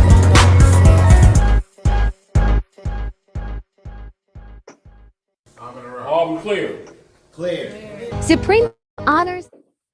Alrighty, so that's what I wanted to play you guys so you could see, you know, and gratitude to you also, Open 642 and Mary. Thank you also. Gratitude indeed to you all. Alrighty, and again, happy Holy Venus degree to you all. Want you all to rest and recharge well, especially after we do our invocation out. Brother Sean is going to lead us on our invocation out. So guys, we're going to stand and face east again. We're going to extend all 5 appendages on our left hand, just the index and middle on our right. All right. And we're going to face east, which is symbolic metaphysically to going within. And we can repeat after Brother Sean, either in our hearts or aloud. Islam. Islam. Islam. Allah, the Father of the universe. Allah, the Father of the universe. Father of love. Father of love. Truth. Truth. Peace. Peace. Freedom. Freedom. And justice. And justice. Allah is my protector. Allah is my protector. My guide. My guide. And my salvation. And my salvation. By night. By night. And by day. And by day. Through his holy prophet. Through his holy prophet. Noble Drew Ali. Noble Drew Ali. Islam, I mean, whatever you like to say. Indeed, indeed, indeed. And guys, we like to, like I said, we thank you all. And we look forward to seeing you guys on Sunday when we go over chapter 43 pertaining to our Cycle 7 Holy Koran. You guys, like I said, you guys are going to enjoy these next few Sundays because we're going from 40 to 43, 42, 41, 40. Those are the chapters that you know, you can really, you know, get your lower self in order to be prepared to uphold that lotus flower that is your spiritual higher self, your spiritual consciousness, which is your higher self. And with that, I yield the floor. Brother Sean, any last questions, comments, and or suggestions, beloved bro? Nope, you already know. You know, go study, like, share with your loved ones. Yeah, and continue just to correct your concepts. That's really about it. Ooh, that tea is delicious. And again, shout out to Malika and Sunny and all our loved ones that participate in Lawful Living. Especially like those, well, most of you guys are now part of Lawful Living now, actually, you know. So with that being said, this is where I say I am Brother Sean on behalf of Brother Corey Bey, Brother Terrell Bey, Brother R. Bey. I am Brother Sean. Aline L. say to you all, namaste, namaste, namaste. Islam, Islam, Islam, y'all. Peace, Peace and love. Islam, bro. Peace.